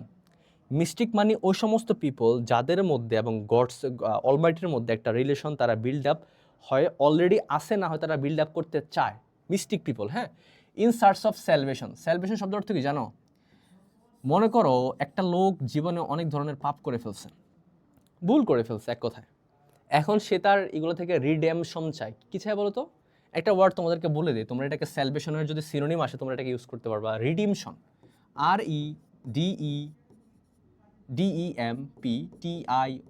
রিডিমশন, হ্যাঁ। স্যালভেশন শব্দের অর্থ মুক্তি। এখন মুক্তি, স্যালভেশন আর রিডেমশন কখন ব্যবহৃত হয়? একটা নির্দিষ্ট পরিমাণ সাজা ভোগ করার পরে, বা একটা নির্দিষ্ট পরিমাণ অভিশাপের মধ্যে একদম পোস্ট থাকার পরে যদি কেউ হিল হয়, সেটাকে বলে স্যালভেশন বা রিডিমশন। ওকে, সো যেসব লোকেরা তোমার হচ্ছে স্রষ্টার সাথে একটা সম্পর্ক চাইতো, বা তার একটা মুক্তি চাইতো, ওই সমস্ত লোকের চোখে আমাদের লালন শাহের আশ্রম এবং লালন শাহ দুজনে পড়ে যায়, তারা তাকে খুঁজে বের করে। কারণ এটা তো আর লিখিত, তার কপালেই ছিল যে সে একটা আশ্রম প্রতিষ্ঠা করবে এবং মানুষ তাকে খুঁজে বের করে, মানুষ তাকে অ্যাডমায়ার করবে, অ্যাপ্রিসিয়েট করবে। দেখো, হু বিকেম ইনিশিয়েটেড, দেখো, এবং যে সমস্ত লোকেরা তার সাথে শুরুতে জড়িত হয়েছিল তারাই এক সময় গিয়ে হয়তো এইসব সেক্টরে ভালো করছিল, বা ধরো এইসব গানের ক্ষেত্রে তারাও একটা ভালো খ্যাতি অর্জন করছিল। দেখো তো ক্লিয়ারলি একটু লক্ষ্য করো যে হু বিকেম, এখানে হুটাকে এই সমস্ত লোকেরা, তার এই সমস্ত ভক্তরা যারা তার সাথে জড়িত হয়েছিল, ইনিশিয়েটেড ইন্টু, তারাও তোমার হচ্ছে নেমে গিয়েছিল বাউল অ্যাসিটিজম, হ্যাঁ। বাউল অ্যাসিটিজম মানে তোমার হচ্ছে যে বাউল যে সন্ন্যাসবোধ, বা বাউল যে সন্ন্যাসী জীবন, বাউল সন্ন্যাসী জীবনে তারাও জড়িয়ে গেছিল, বা তারাও তোমার একটা ওদের রোল প্লে করা শুরু করছে, অ্যান্ড বিকেম হিজ ডিসিপল শব্দের শাব্দিক অর্থ কি বলছিলাম বলতো, মনে আছে? শিষ্য। তুমি এটাকে পিউপিল বলতে পারো, কি বলো তো? Pupil, PUPIL। আচ্ছা, তোমরা একটু ওয়ার্ডগুলো নিয়ে তোমরা একটু খেলা করবা। আসলে প্রত্যেকটা আমাদের প্যাসেজের মধ্যে যে ইম্পর্টেন্ট বিষয়গুলো থাকে তার মধ্যে তোমার হচ্ছে যে প্রত্যেকটা ওয়ার্ডকে অ্যানালাইসিস করাটা খুব বেশি ইম্পর্টেন্ট। কারণ তোমার তোমার টেক্সট বলো আর প্যাসেজ বলো আর সিন বলো বা আনসিন বলো, যাই কিছু বলো না কেন, ওইটার প্রাণ কি বলো তো? ওইটার প্রাণ হচ্ছে ওয়ার্ড। তুমি যদি ওয়ার্ডকে অ্যানালাইসিস করতে না পারো তাহলে তো তুমি এটাকে ঠিকমতো কি বলে এটাকে রিয়ালাইজ করতে পারবে না। আচ্ছা, তাহলে কি যেন বলছিলাম? ডিসিপল অর্থ শিষ্য, আর এটার একটা সিনোনিম হবে পিউপিল। সো দেখো তো, অ্যাজ লালন বিগান রাইটিং। আচ্ছা, তোমরা আমাদের তো মোটামুটি প্রথম 2 প্যারা 3 প্যারা শেষ। তোমাদের কোনো কোশ্চেন থাকলে তোমরা অবশ্যই করে ফেলবা। প্রত্যেকটা বিষয় আমরা একদম ক্লিয়ার করবো আজকে, হ্যাঁ? লালন শাহকে নিয়ে একদম যা যা লেখা আছে এখানের মধ্যে আমরা প্রত্যেকটা বিষয় যেন তোমাদের একদম ক্রিস্টাল ক্লিয়ার থাকে মাথার মধ্যে, তাহলে তোমরা লিখতে পারবে, একদম ফ্রি হ্যান্ডেড রাইটিং করতে পারবা। ওই যে প্যাসেজের মধ্যে ওই খুঁজে খুঁজে দেখতে হবে না যে কোনটা এ কোনটা বি, সি নাম্বার আনসার কোনটা, ডি নাম্বার আনসার কোনটা। এটা খুবই একদম ওয়েস্ট অফ টাইম। নিজের মতো করে আনসার করলে এসইগুলা বা তোমার যেগুলো থাকে কোশ্চেনগুলো, এগুলো তুমি বেশি নাম্বার ক্যারি করতে পারবা বাকিদের চেয়ে, ওকে? আর এত সময় কোথায় বলো তো? তুমি পরীক্ষার হলে খুঁজবা যে এই নাম্বার কোশ্চেনের উত্তর এটুকু থেকে এটুক। আরে তোমার তো সময়ই নেই, তুমি এত কিছু করবা কখন? সো এক্ষেত্রে যেটা করতে হবে আমাদেরকে, প্রত্যেকটা টেক্সট আমাদেরকে ভালোভাবে ফিল করতে হবে। ফিল করলে তুমি দেখবা যে একটা সার্টেন অ্যামাউন্ট অফ টাইমে গিয়ে তুমি এটাকে মনে রাখতে পারতেছো, এবং এইটার যে আনসারগুলো আছে বা এইটার যেই থিমগুলো আছে তুমি এটাকে পরীক্ষার খাতায় ঠিকমতো অ্যাপ্লাই করতে পারতেছো। আচ্ছা, তারপরে দেখো, অ্যাজ লালন বিগান, যখন লালন শুরু করলো রাইটিং অ্যান্ড কম্পোজিং সং, যখন লালন গান লেখা এবং গানের গান শুরু করলো, হুইজ হিজ ডিসিপলস, ডিসিপল মানে কি? তার শিষ্যরা, স্যাং গান গাইতো, মানে তার সাথে গাইতো, উইথ দ্য অ্যাকম্প্যানিমেন্ট, এটা একটা অর্থ, এটা যেটা মনে রাখবা। অ্যাকম্প্যানিমেন্ট বলা হয়, ধরো অ্যাকম্প্যানিমেন্টকে তুমি বলতে পারো সহযোগে। কি বলো তো? সহযোগে। তার মানে একদম সিম্পলি বুঝো, যখন লালন শাহ একটা গান গাইতো বা গানকে ধরো বা একটা কবিতা আবৃত্তি করতো বা একটা শ্লোক সে বলতো বা একটা যাই সে বলতো না কেন, তার চারপাশে যেসব লোকেরা থাকতো, তার ভক্ত, ওরা নিজেরা কি করতো? ওরা নিজেরাও গাইতো। কি দিয়ে গাইতো? কি সহযোগে গাইতো? অফ একতারার মাধ্যমে অ্যান্ড দোতারা। একতারা এবং দোতারার মাধ্যমে তারা নিজেরাও ওই গানটাকে তারা গাওয়া শুরু করতো। আমি শুরুতে বলছিলাম যে লালন কখনোই তেমনভাবে লিখে নাই বা তার গানগুলো সংরক্ষণ করার জন্য সে কখনো এত এফোর্ট দেয় না। ব্রাদার, তার যেসব ডিসিপলরা ছিল, তার যেসব শিষ্যরা ছিল, তারাই দায়িত্ব নিয়ে কাজটা করছে। তারাই কি করছে? দায়িত্ব নিয়ে কাজটা করছে। আচ্ছা দেখো, তারপরে হিজ ফেম, এখানে হিজটাকে লালন শাহ স্প্রেড, তার ফেম স্প্রেড মানে ধরো ছড়িয়ে যাওয়া, একদম ধরো সবার চোখে চলে আসা। হিজ ফেম মানে খ্যাতি, ফেম মানে কি? খ্যাতি। তাহলে হিজ মানে কি? এখানে হিজটা হচ্ছে Lalon Shah. His fame spread to faraway places মানে কি? দূর দূরান্তে। তার মানে লালন শাহ কুষ্টিয়াতে আসলো, লালন শাহ কুষ্টিয়ার মধ্যে একটা আখড়া স্থাপন করলো, তার বিভিন্ন ধরনের লোকেরা তার ভক্ত হতে থাকলো, এবং লালন যখন গান গাওয়া শুরু করলো, লালন যখন গান কম্পোজ করা শুরু করলো, তখন তার চারপাশের লোকেরা, তার সারাউন্ডিংয়ের লোকেরা তার সাথে গান গাইতো একতারা এবং দোতারার সাহায্যে। বোঝা গেছে? আচ্ছা, এবং দিনে দিনে তার খ্যাতি চারপাশে ছড়িয়ে পড়লো, সবাই তার খ্যাতি সম্পর্কে জেনে গেল। আচ্ছা, Rabindranath Tagore and Kazi Nazrul Islam were among those. আচ্ছা, এবার একটু তোমাদেরকে ভালো করে ফোকাস করতে হবে, আমাদের জাতীয় কবি এবং আমাদের বিশ্বকবি যিনি রয়েছেন, তো ওই দুজন লোক আমাদের বাংলা সাহিত্য, এবং শুধু বাংলা সাহিত্য না, বলা যায় এই দুজন বৈশ্বিক সাহিত্য বা উপমহাদেশের যে সাহিত্য আছে খুব গুরুত্ব বহন করে। কারণ এ সম্পর্কে আর তেমন কিছু বলা লাগবে না, তোমরা নিজেরাও জানো যে রবীন্দ্রনাথ ঠাকুর এবং কাজী নজরুল ইসলাম, এই দুইজন মানুষ ওয়ার অ্যামাং দোজ, তারা ছিলেন ওদের মধ্যে। কাদের মধ্যে? হু, যারা অ্যাডমায়ার্ড মানে কি? অ্যাডমায়ারকে তুমি বলতে পারো অ্যাপ্রিসিয়েট, অ্যাডমায়ারকে তুমি বলতে পারো প্রেইজ, অ্যাডমায়ারকে তুমি বলতে পারো এক্সটল, এরকম, হ্যাঁ? সো বেসিক্যালি আমাদের রবীন্দ্রনাথ ঠাকুর এবং কাজী নজরুল ছিলেন ওই সমস্ত লোকদের অন্তর্ভুক্ত যারা কি করতো? যারা অ্যাডমায়ার্ড হিম। এখানে হিমটাকে আমরা প্রনাউন রেফারেন্সের মধ্যে পড়ছিলাম যে গ্রামাটিক্যাল আইটেমের মধ্যে ডিস্টেন্স তোমার হচ্ছে কনফিউশন ক্রিয়েট করে। যেমন দেখো তো, আমাদের এখানে রবীন্দ্রনাথ ট্যাগর আছে, কাজী নজরুল ইসলাম আছে, আর ওদিকে লালন শাহ আছে, আর এখানে একটা সিঙ্গুলার প্রনাউন ইউজ করা হয়েছে হিম। এখানে আমরা কনফিউশনে পড়ে যাই না? তোমরা যারা প্রনাউন রেফারেন্সের ক্লাসটা দেখছো, আই হোপ তোমাদের এইসব সমস্যা ফেস করতে হবে না, তোমরা এগুলো ইজিলি আনসার করতে পারবা। আচ্ছা, তার মানে এখানে বলা হয়েছে যে আমাদের কাজী নজরুল ইসলাম এবং আমাদের যে বিশ্বকবি রবীন্দ্রনাথ ঠাকুর, তারা ছিলেন ওই সমস্ত লোকদের অন্তর্ভুক্ত যারা অ্যাডমায়ার্ড হিম। এখানে হবে যে অ্যাডমায়ার্ড লালন শাহ, তার মানে তারা যারা লালন শাহকে প্রশংসা করতো, বা এখানে তুমি অ্যাডমায়ারকে তুমি ধরতে পারো রেসপেক্ট হিসেবে, কি বলতো, রেসপেক্ট। তার মানে এটার অর্থটা এরকম হতে পারে যে, কারণ আমরা পড়ছিলাম যে একটা কনটেক্সট অনুযায়ী, কনটেক্সটের উপর ডিপেন্ড করে কোনো একটা ওয়ার্ড, বাংলা একটা একটা ইংরেজি ওয়ার্ড মোটামুটি 6 থেকে 7 রকমের অর্থ তোমার প্রোভাইড করতে পারে, তোমাকে কনটেক্সটটা বুঝতে হবে।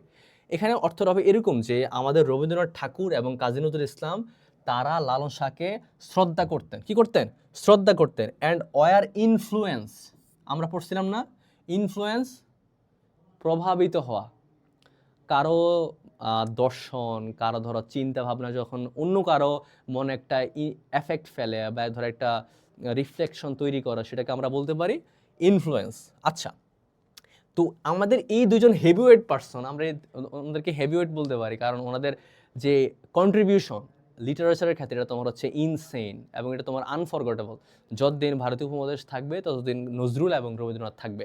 ওনাদের কন্ট্রিবিউশন তুমি হচ্ছে কখনোই ডিনাই করতে পারবে না, কেউই পারবে না ডিনাই করতে। আচ্ছা, সো বেসিক্যালি আমাদের লালন শাহের কার্যক্রম দ্বারা, দেখো লালন শাহের কার্যক্রম কি ছিল একটু মনে রাখবো তোমরা, সহজিয়া ফিলোসফি। আচ্ছা, এখানের মধ্যে একটু আমরা বলে রাখি লালন শাহ ফেমাস কেন, দুইটা কারণে।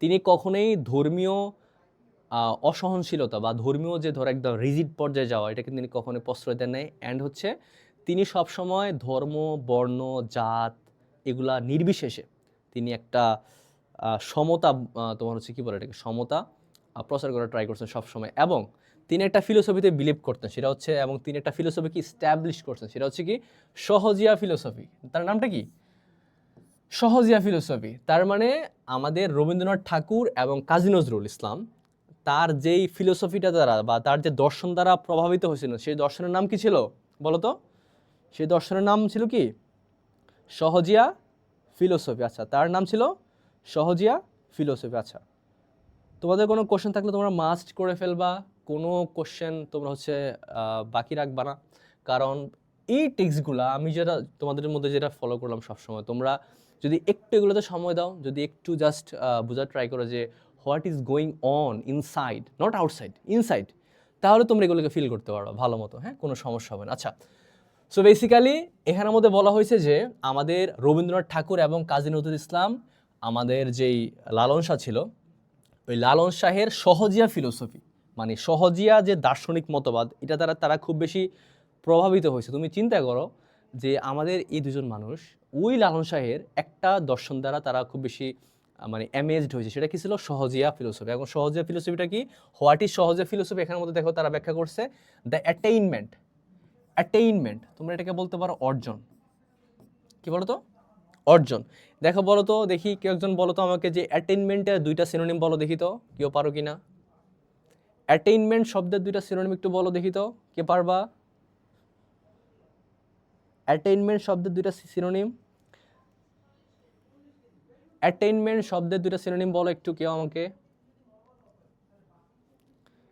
আচ্ছা আচ্ছা, অ্যাটেইনমেন্ট শব্দের সিনোনিম তোমরা হচ্ছে বলতে পারো, ফার্স্ট অফ অল সেটা হচ্ছে তোমার অ্যাচিভমেন্ট, কি বলো তো, অ্যাচিভমেন্ট। তুমি একদম সহজ যদি বলতে পারো সেটা হচ্ছে অ্যাচিভমেন্ট। আচ্ছা, অর্জন। তাহলে সহজে ফিলোসফিটা কি, যে the attainment of the self, self হচ্ছে আত্মা, এখানে আমরা সেলফকে ধরবো কি আত্মা, বা ধরো নিজের সোল।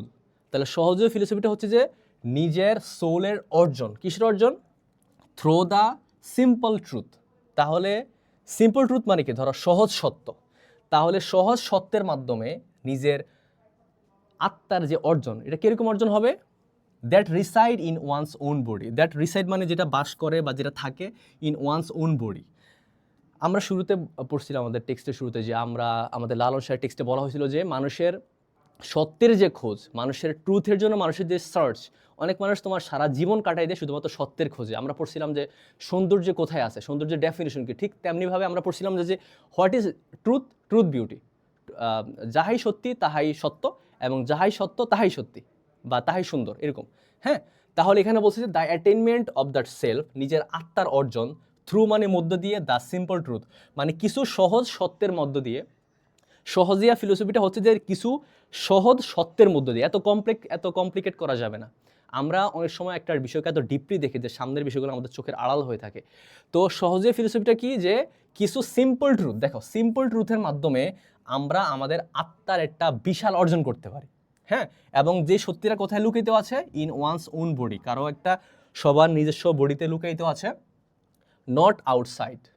তার মানে লালন শাহের সহজে ফিলোসফি ছিল এরকম যে আমাদের বডির মধ্যে, আমাদের মাইন্ডের মধ্যে, আমাদের সোলের মধ্যে এমন কিছু সত্য লুকিয়ে আছে যেগুলো যদি আমরা একটু ফিল করি, যদি আমরা এগুলোকে মেডিটেট করি, যদি একটু আমরা ধ্যান করি, বসি, চিন্তা করি, তাহলে দেখবো যে আমরা এই সহজ সত্যির মাধ্যমে আমরা আমাদের যেই আত্মার যেই উপলব্ধি সেটা আমরা করে ফেলতে পারবো, ঠিক আছে।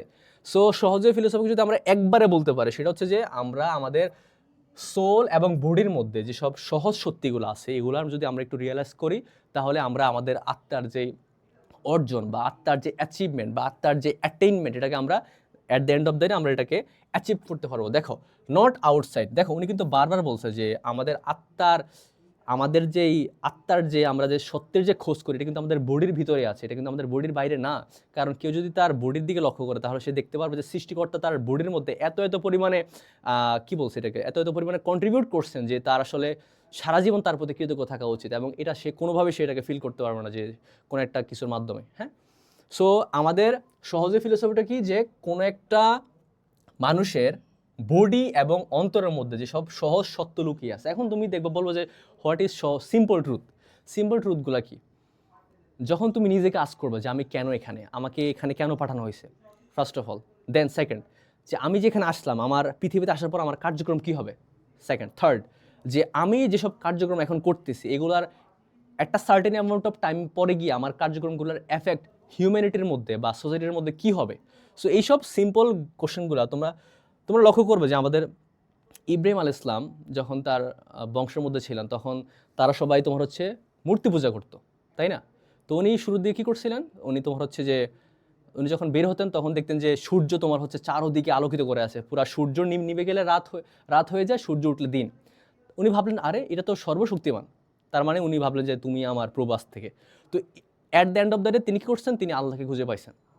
এই যে নিজেকে কোশ্চেন করা, এই যে নিজের মনের ভিতর থেকে যেসব ছোট ছোট বিষয়গুলোকে জোড়া দেওয়া বা নিজের মধ্যে একটু নিজেকে একটু চিন্তায় ফেলে দেওয়া, এই চিন্তা ফেলে দেওয়ার পরে মানুষের যে আত্মার যে পরিবর্তন সেটা হচ্ছে সহজে ফিলোসফি, একদম সিম্পলভাবে বুঝে থাকো তোমরা, হ্যাঁ। তাহলে এই আমাদের লালন শাহ তার পুরো জীবনটাকেই কাটিয়ে দিয়েছেন এটাকে স্ট্যাবলিশ করার জন্য। ইভেন আমাদের রবীন্দ্রনাথ এবং নজরুলও তার এই সহজ ফিলোসফি দ্বারা খুব বেশি ইনফ্লুয়েন্স হয়েছে, হ্যাঁ। এখানে কি বলছে দেখো, হুইচ ক্যান বি রিচড। এখন এখানে একটা গুরুত্বপূর্ণ কথা বলছে। এখন তোমরা বলবো যে আমি তো এটা বলে ফেলছি যে আসলে সহজে ফিলোসফিটা তোমার হচ্ছে অ্যাচিভ করা যায় কীভাবে। কেউ যদি শুধুমাত্র তার লাইফ লিড করে সে কিন্তু এটা পাবে না। এটা কেবলমাত্র ক্যান বি রিচড, এটা তোমার হচ্ছে পৌঁছা যাবে সহজে ফিলোসফিটা বা তুমি আত্মার যেই উপলব্ধি তুমি হচ্ছে অ্যাচিভ করতে পারো কীভাবে, থ্রু সাধনা। কী বলতো এটা সাধনা মানে কি, ধরো একটু ধ্যান করার কি।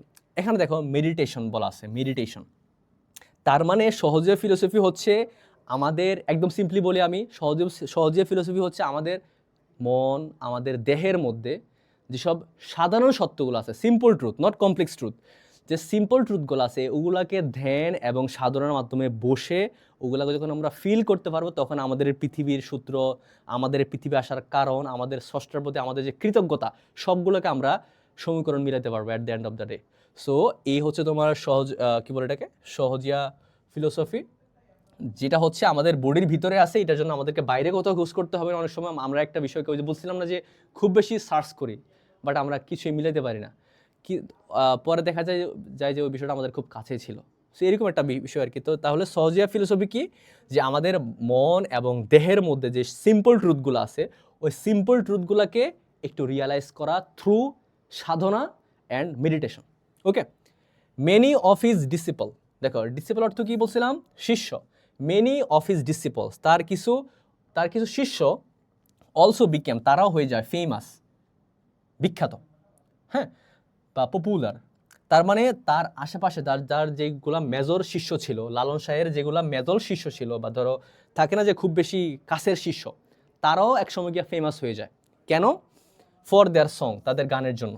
তার মানে লালন শাহের সাথে থেকে থেকে তার ভালো ভালো শিষ্যগুলো একসময় তারাও খুব বেশি ফেমাসিটি পেয়ে যায়, তারা খুব বেশি পপুলারিটি পেয়ে যায় তাদের গানের জন্য। আচ্ছা, দে ইনক্লুডেড, তাদের মধ্যে ছিল দেখো এখন তোমাদের কোশ্চেন আসতে পারে যে লালন শাহের কিছু বিখ্যাত যে কি বলে বিখ্যাত কিছু কি বলে বিখ্যাত এর কি বলে বিখ্যাত হচ্ছে ধরো শিষ্যগুলা কি কি। হ্যাঁ, একজন বলছে তোমার হচ্ছে যে আমি মেবি কোশ্চেন করছিলাম যে অ্যাটেনমেন্টের দুইটা সিনোনিম বলার জন্য গেইন অ্যাচিভমেন্ট অ্যাচিভ, হ্যাঁ ঠিক আছে, গেইন অ্যাচিভমেন্ট। আর অ্যাটেনমেন্ট যদি পুরোটা বলি আমরা তাহলে এটা হবে যে অ্যাচিভমেন্ট। আচ্ছা ওকে, তাহলে তোমাদের কোশ্চেন আসতে পারে এরকম যে ধরো আচ্ছা যে লালন শাহের ওই সমস্ত শিষ্যদের নাম বলো যারা ওর মতোই ফেমাস হয়েছিল, বা ওর মতো না একটু কম আর কি। এখন আমরা কিছু নাম পড়বো, এগুলো তোমাদেরকে একটু মনে রাখতে হবে। এগুলো তোমাদের এমসিকিউতে আসতে পারে, এগুলো তোমাদের এসিকিউতে আসতে পারে। কাঙ্গাল হরিনাথ, কি বলতো প্রথম নামটা কি? কাঙ্গাল হরিনাথ, কাঙ্গাল হরিনাথ মজুমদার, সরি এখানে আরেকটু আছে মজুমদার। তাহলে তার প্রথম শিষ্যর নাম কি যে খুব বেশি ফেমাস হয়েছিল, তার নাম কি? কাঙ্গাল হরিনাথ মজুমদার। সেকেন্ড নাম কি? পাগলা কানাই। তোমরা পাগলা কানাইয়ের নাম শুনছো না? বলো কে কে পাগলা কানাইয়ের নাম শুনছো, বলো। পাগলা কানাই, দ্বিজ কানাই, এইসব নাম কারা কারা শুনছো বলো। সরি, পাগলা কানাই, দ্বিজ কানাই, এসব নাম কারা শুনছো বলো। আচ্ছা, তাহলে পাগলা কানাই অ্যান্ড দুদু শাহ, হ্যাঁ, তাহলে তোমার হচ্ছে যে কাঙ্গাল হরিনাথ মজুমদার, পাগলা কানাই এবং দুদু শাহ ছিল তার ওই সমস্ত শিষ্য যারা তোমার হচ্ছে ওর মতোই, লালন শাহের মতোই একটা জনপ্রিয়তা পাইছিল। কেন? ওই সে গান কম্পোজ করার জন্য, বিভিন্ন ধরনের আধ্যাত্মিক গান বা বিভিন্ন ধরনের কি বলে এটাকে, যে বিভিন্ন ধরনের ধরো যে সমাজ থেকে যে সমস্ত অসমতা দূর করার জন্য, হ্যাঁ, এই সমস্ত গান গাওয়ার কারণে তারা নিজেরা ফেমাস হয়েছিল। দেখো এখন আমরা একটু পিছনে আসি, আমাদের প্যাসেজটা শেষ। দেখো এটা একটু লক্ষ্য করো, তোমরা একটু ভিজুয়ালাইজ করা ট্রাই করো। আমরা তো প্যাসেজটা পড়ে ফেললাম, একটু ভিজুয়ালাইজ করো। হ্যাঁ, দেখো এই যে দেখো মাঝখানে একজন লোক বসে আছে, আমাদের পাশে তার ছবি দেওয়া আছে লালন শাহ, যে আজকের লেসনের প্রোটাগনিস্ট। সে হচ্ছে এই যে ভদ্রলোক, হ্যাঁ ইনি।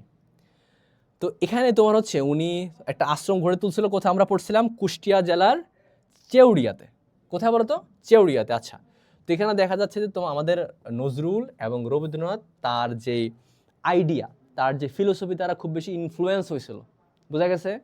এবং দেখা যাচ্ছে যে আমাদের এখানে দেখো একটা বডির তোমার হচ্ছে একটা চিহ্ন দেওয়া আছে, একটা বডির একটা আইকন দেওয়া আছে। এর মানে কি? দেখো আমাদের শরীরের মধ্যে, হিউম্যান বডির মধ্যে এই পৃথিবীর সকল ধরনের কোশ্চেন বিরাজমান। এখন তোমরা বলবো যে কিভাবে? তাহলে তোমরা হয়তো রিয়েলাইজ করতে পারবা যে আসলে পৃথিবীতে এমন এমন সাধক ছিলেন যারা তাদের পুরো জীবনটা একটা খুপড়িঘরের মধ্যে বা একটা গুহার মধ্যে কাটিয়ে দিয়েছিলেন শুধুমাত্র সত্যের খোঁজে, বা শুধুমাত্র মেন্টাল যে সোলেসটা আছে ওইটার খোঁজে, ঠিক আছে। সো ওই ক্ষেত্রে আমরা যদি একটু ধ্যান করি মাঝে মধ্যে, অ্যাকর্ডিং টু লালন শাহ, যদি আমরা আমাদের জীবনে সত্যিকে খুঁজে পাইতে চাই, যদি আমরা সত্যিকে অ্যাচিভ করতে চাই, তাহলে আমাদের কি করতে হবে? আমাদেরকে বেসিক্যালি একটা কাজে করতে হবে, সেটা হচ্ছে আমাদেরকে একটু ধ্যান করতে হবে, আমাদেরকে একটু ভাবতে হবে যে কেন আমাদেরকে পাঠানো হইলো পৃথিবীতে, কেন আমাদেরকে আজকে এখানে দেওয়া হইলো, এবং আমাদের অ্যাক্টিভিটিগুলো কি হতে পারে, এবং আমি আমার সারাউন্ডিংয়ের জন্য, আমি আমার সমাজের জন্য কি কি কন্ট্রিবিউশন রাখতে পারি। ওকে, সো এই ক্ষেত্রে দেখো যে মানুষকে সেবা করা বলো, বা মানুষকে ধরো ভালো কিছু জানানো বা শেখানো বলো, বা মানুষের মধ্যে যে ভেদাভেদটা আছে এটাকে দূর করা বলে, এই সমস্ত সকলগুলা কাজের পক্ষে ছিলেন লালন শাহ। এবং তিনি খুব বেশি ঘৃণা করতেন হচ্ছে কি, এই যে অসমতা, যে ধরো মানুষের যে ভেদাভেদ। হ্যাঁ, দেখো তোমরা একটু কোশ্চেনগুলো আনসার দাও যে হু ওয়াজ লালন শাহ, একটু কমেন্টে লিখে ফেলো। আমি জাস্ট কোশ্চেনগুলো বলে যাচ্ছি, আমাদের আরেকটা প্যাসেজ রয়েছে, আমরা ওই যে একটু পড়ে ফেলবো আজকে। সো তোমরা একটু আনসার দিয়ে ফেলো, হ্যাঁ, যারা যারা পারো একটু হচ্ছে কমেন্টে আনসার দিয়ে ফেলো যে হু ওয়াজ লালন শাহ। আমি একটু দেখবো আনসারগুলো, হ্যাঁ। আচ্ছা, হু ওয়াজ লালন শাহ, এটা একটু আনসার দিয়ে ফেলো। তারপরে সেকেন্ডে আমরা আসি যে হোয়াট ডিড লালন প্রিচ, লালন কি কি বলে প্রচার করতো। এটা তোমরা পারবা যারা প্যাসেজটা পড়ছো, ক্লাসটা করছো, তো তোমরা একটু আনসার দিয়ে ফেলো কমেন্টের মধ্যে। তারপর আসো what kind of difference did he reject, কীরকম ধরো যে পার্থক্য তিনি হচ্ছে যে রিজেক্ট করে দিয়েছেন, পলিটিক্যাল, ইকোনমিক নাকি সোশ্যাল নাকি কালচারাল, একটু আনসার দিয়ে ফেলো। তারপরে আসো যে where should the search for truth begin according to Lalon, তাও তোমরা পারবা, আনসার দিয়ে ফেলো। তোমরা কি করবা, 4 নাম্বার লিখে 4 A B C নাকি D, এটা একটু আনসার দিয়ে ফেলবা। যে এখানে বলছে যে লালনের মতে সত্যের মানে সত্যির যে খোঁজটা, এটা আসলে কই থেকে হওয়া উচিত, কই থেকে শুরু হওয়া উচিত, ঠিক আছে। তারপরে দেখো 5 number, what disease did Lalon suffer from, লালন কি রোগে ভুগতেছিল বলো তো, বলো পারবা। 5 নাম্বারটা কি হবে একটু আনসার দিয়ে ফেলো। তারপরে আসো হু হেল্প লালন রিকভার, লালনকে রিকভার হইতে, লালনকে কি বলো তো, লালনকে রিকভার হইতে বা লালনকে সুস্থ হইতে কে সাহায্য করছে, তোমরা এটা একদম ইজিলি পেরে যাবা। তারপরে আসো 7 নাম্বারে হোয়াই ডিড লালনস ফ্যামিলি রিজেক্ট হিম, পারবা আনসার দিয়ে ফেলো, এ বি সি নাকি ডি।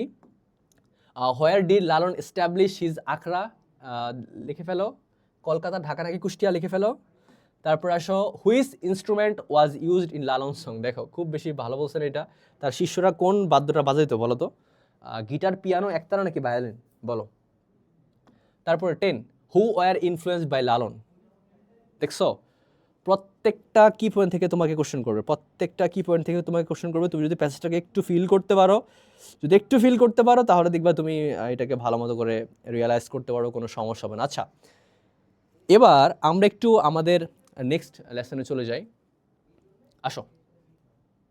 আচ্ছা এই যে দেখো আমাদের বাংলাদেশের ইতিহাসে যে সমস্ত লোকেরা তোমার কি বলে এটাকে, যে শিল্পর যেই তারা যেই রেভলিউশন ঘটিয়েছেন তার মধ্যে এই যে শ্রদ্ধেয় ব্যক্তি আমাদের জয়নুল আবেদিন স্যার অন্যতম। হ্যাঁ, সো আমরা সেকেন্ড যে লেসনটা পড়তেছি তার নাম হচ্ছে আর্ট। আসো আমরা প্যাসেজটা শুরু করে দিই। হ্যাঁ, এটার ক্ষেত্রেও সেম অবস্থা, তোমাদের কোনো কোশ্চেন থাকলে তোমরা অবশ্যই করে ফেলো, মাস্ট, তোমরা কোনো কিছু আনক্লিয়ার রাখবা না, কনফিউজিং রাখবা না। আচ্ছা আসো, art is generally understood as an expression, দেখো আর্ট হচ্ছে এমন একটা জিনিস যেটাকে জেনারেলি সাধারণত আন্ডারস্টুড বোঝা হয় বা মনে করা হয় অ্যাজ অ্যান এক্সপ্রেশন, এক্সপ্রেশন মানে প্রকাশ, এক্সপ্রেশন মানে কি, আচ্ছা শোনো আমরা তোমার হচ্ছে এটা শেষ করবো না, এটা একটু বড় আছে, সো আমরা এটাকে হাফ শেষ করার ট্রাই করবো আজকের ক্লাসে, কারণ আমরা অলরেডি লালন শাহকে কমপ্লিট করে দিচ্ছি, আমরা এটাকে অর্ধেক শেষ করার ট্রাই করবো, নেক্সট ক্লাস আমরা ওখান থেকে শুরু করবো। ওকে, সো কোনো কোশ্চেন থাকলে তোমরা অবশ্যই করে ফেলবা, এই প্যাসেজটাও তোমার সিমিলারলি সেম ইম্পর্টেন্ট। হ্যাঁ, আচ্ছা দেখো তাহলে আর্ট হচ্ছে এমন একটা বিষয় যেটাকে আমরা জেনারেলি আন্ডারস্টুড, মানে যেটাকে আমরা সাধারণত বুঝে থাকি, বা যেটা সাধারণত বোঝা হয়ে থাকে কীরকমভাবে, অ্যাজ অ্যান এক্সপ্রেশন, এটা একটা প্রকাশ, কিসের প্রকাশ, অফ হিউম্যান ইমাজিনেশন, হিউম্যান বা মানব জাতির কল্পনা, কি বলতো, কল্পনা and creative skill, creative skill মানে কি, ক্রিয়েটিভ মানে সৃজনশীল, স্কিল মানে দক্ষতা, তার মানে মানব জাতির বা মানুষের কল্পনা এবং সৃজনশীল দক্ষতার যে একটা প্রকাশ, কি একটা বলতো, একটা প্রকাশকে আমরা আর্ট বলতে পারি। ক্লিয়ার কিনা বলো তো, মানুষ ধরো তুমি একটা ছবি আঁকবো, তোমাকে এটা ভাবতে হবে না, তুমি ধরো একটা মিমই তৈরি করবা, মিম ম্যাটেরিয়াল লাগে না আমাদেরকে, যে আমাদের মিমটা কীরকম হবে, আমি এখানে কোন কোন ম্যাটেরিয়াল ইউজ করব, আমি এখানের মধ্যে আমার আসলে হেডলাইন কী হবে, আমার এখানে পয়েন্ট অফ দ্য ভিউটা কী হবে, ঠিক আছে। সো বেসিক্যালি এই সমস্ত বিষয় কোনো একটা আর্ট করতে গেলে, কোনো একটা ড্রয়িং করতে গেলে, কোনো একটা স্কাল্পচার করতে গেলে আমাদেরকে আগে মাইন্ডে এটাকে সেট করতে হয়। সো এই জন্য বলছে আর্ট হচ্ছে এমন একটা বিষয় যেটা হচ্ছে একটা প্রকাশ, কিসের প্রকাশ, মানব জাতির যে সকল তোমার হচ্ছে যে চিন্তা আছে বা ধরো যে কল্পনা আছে এবং তার যে সৃজনশীল দক্ষতাগুলো আছে, এগুলোর একটা প্রকাশ হচ্ছে আর্ট বা শিল্প। হ্যাঁ, in a range of activities, একটা নির্দিষ্ট ধরনের কার্যক্রমের মাধ্যমে এইসব কল্পনা বা সৃজনশীল দক্ষতাকে প্রকাশ করা যায়। সেগুলো কি কি দেখো তো, পেইন্টিং, চিত্রকর্ম, পেইন্টিং মানে কি চিত্রকর্ম, ড্রয়িং মানে ধরো অঙ্কন, স্কাল্পচার মানে তোমার হচ্ছে ধরো ভাস্কর্য, এবং আর্কিটেকচার মানে তোমার হচ্ছে যে স্থাপত্য। হ্যাঁ, স্থাপত্য। তাহলে এই যে বিষয়গুলো পেইন্টিং, ড্রয়িং, স্কাল্পচার অ্যান্ড আর্কিটেকচারের মাধ্যমে মানুষ তার সৃজনশীলতার যেসব বহিঃপ্রকাশ ঘটায় সেটা হচ্ছে art. Clear?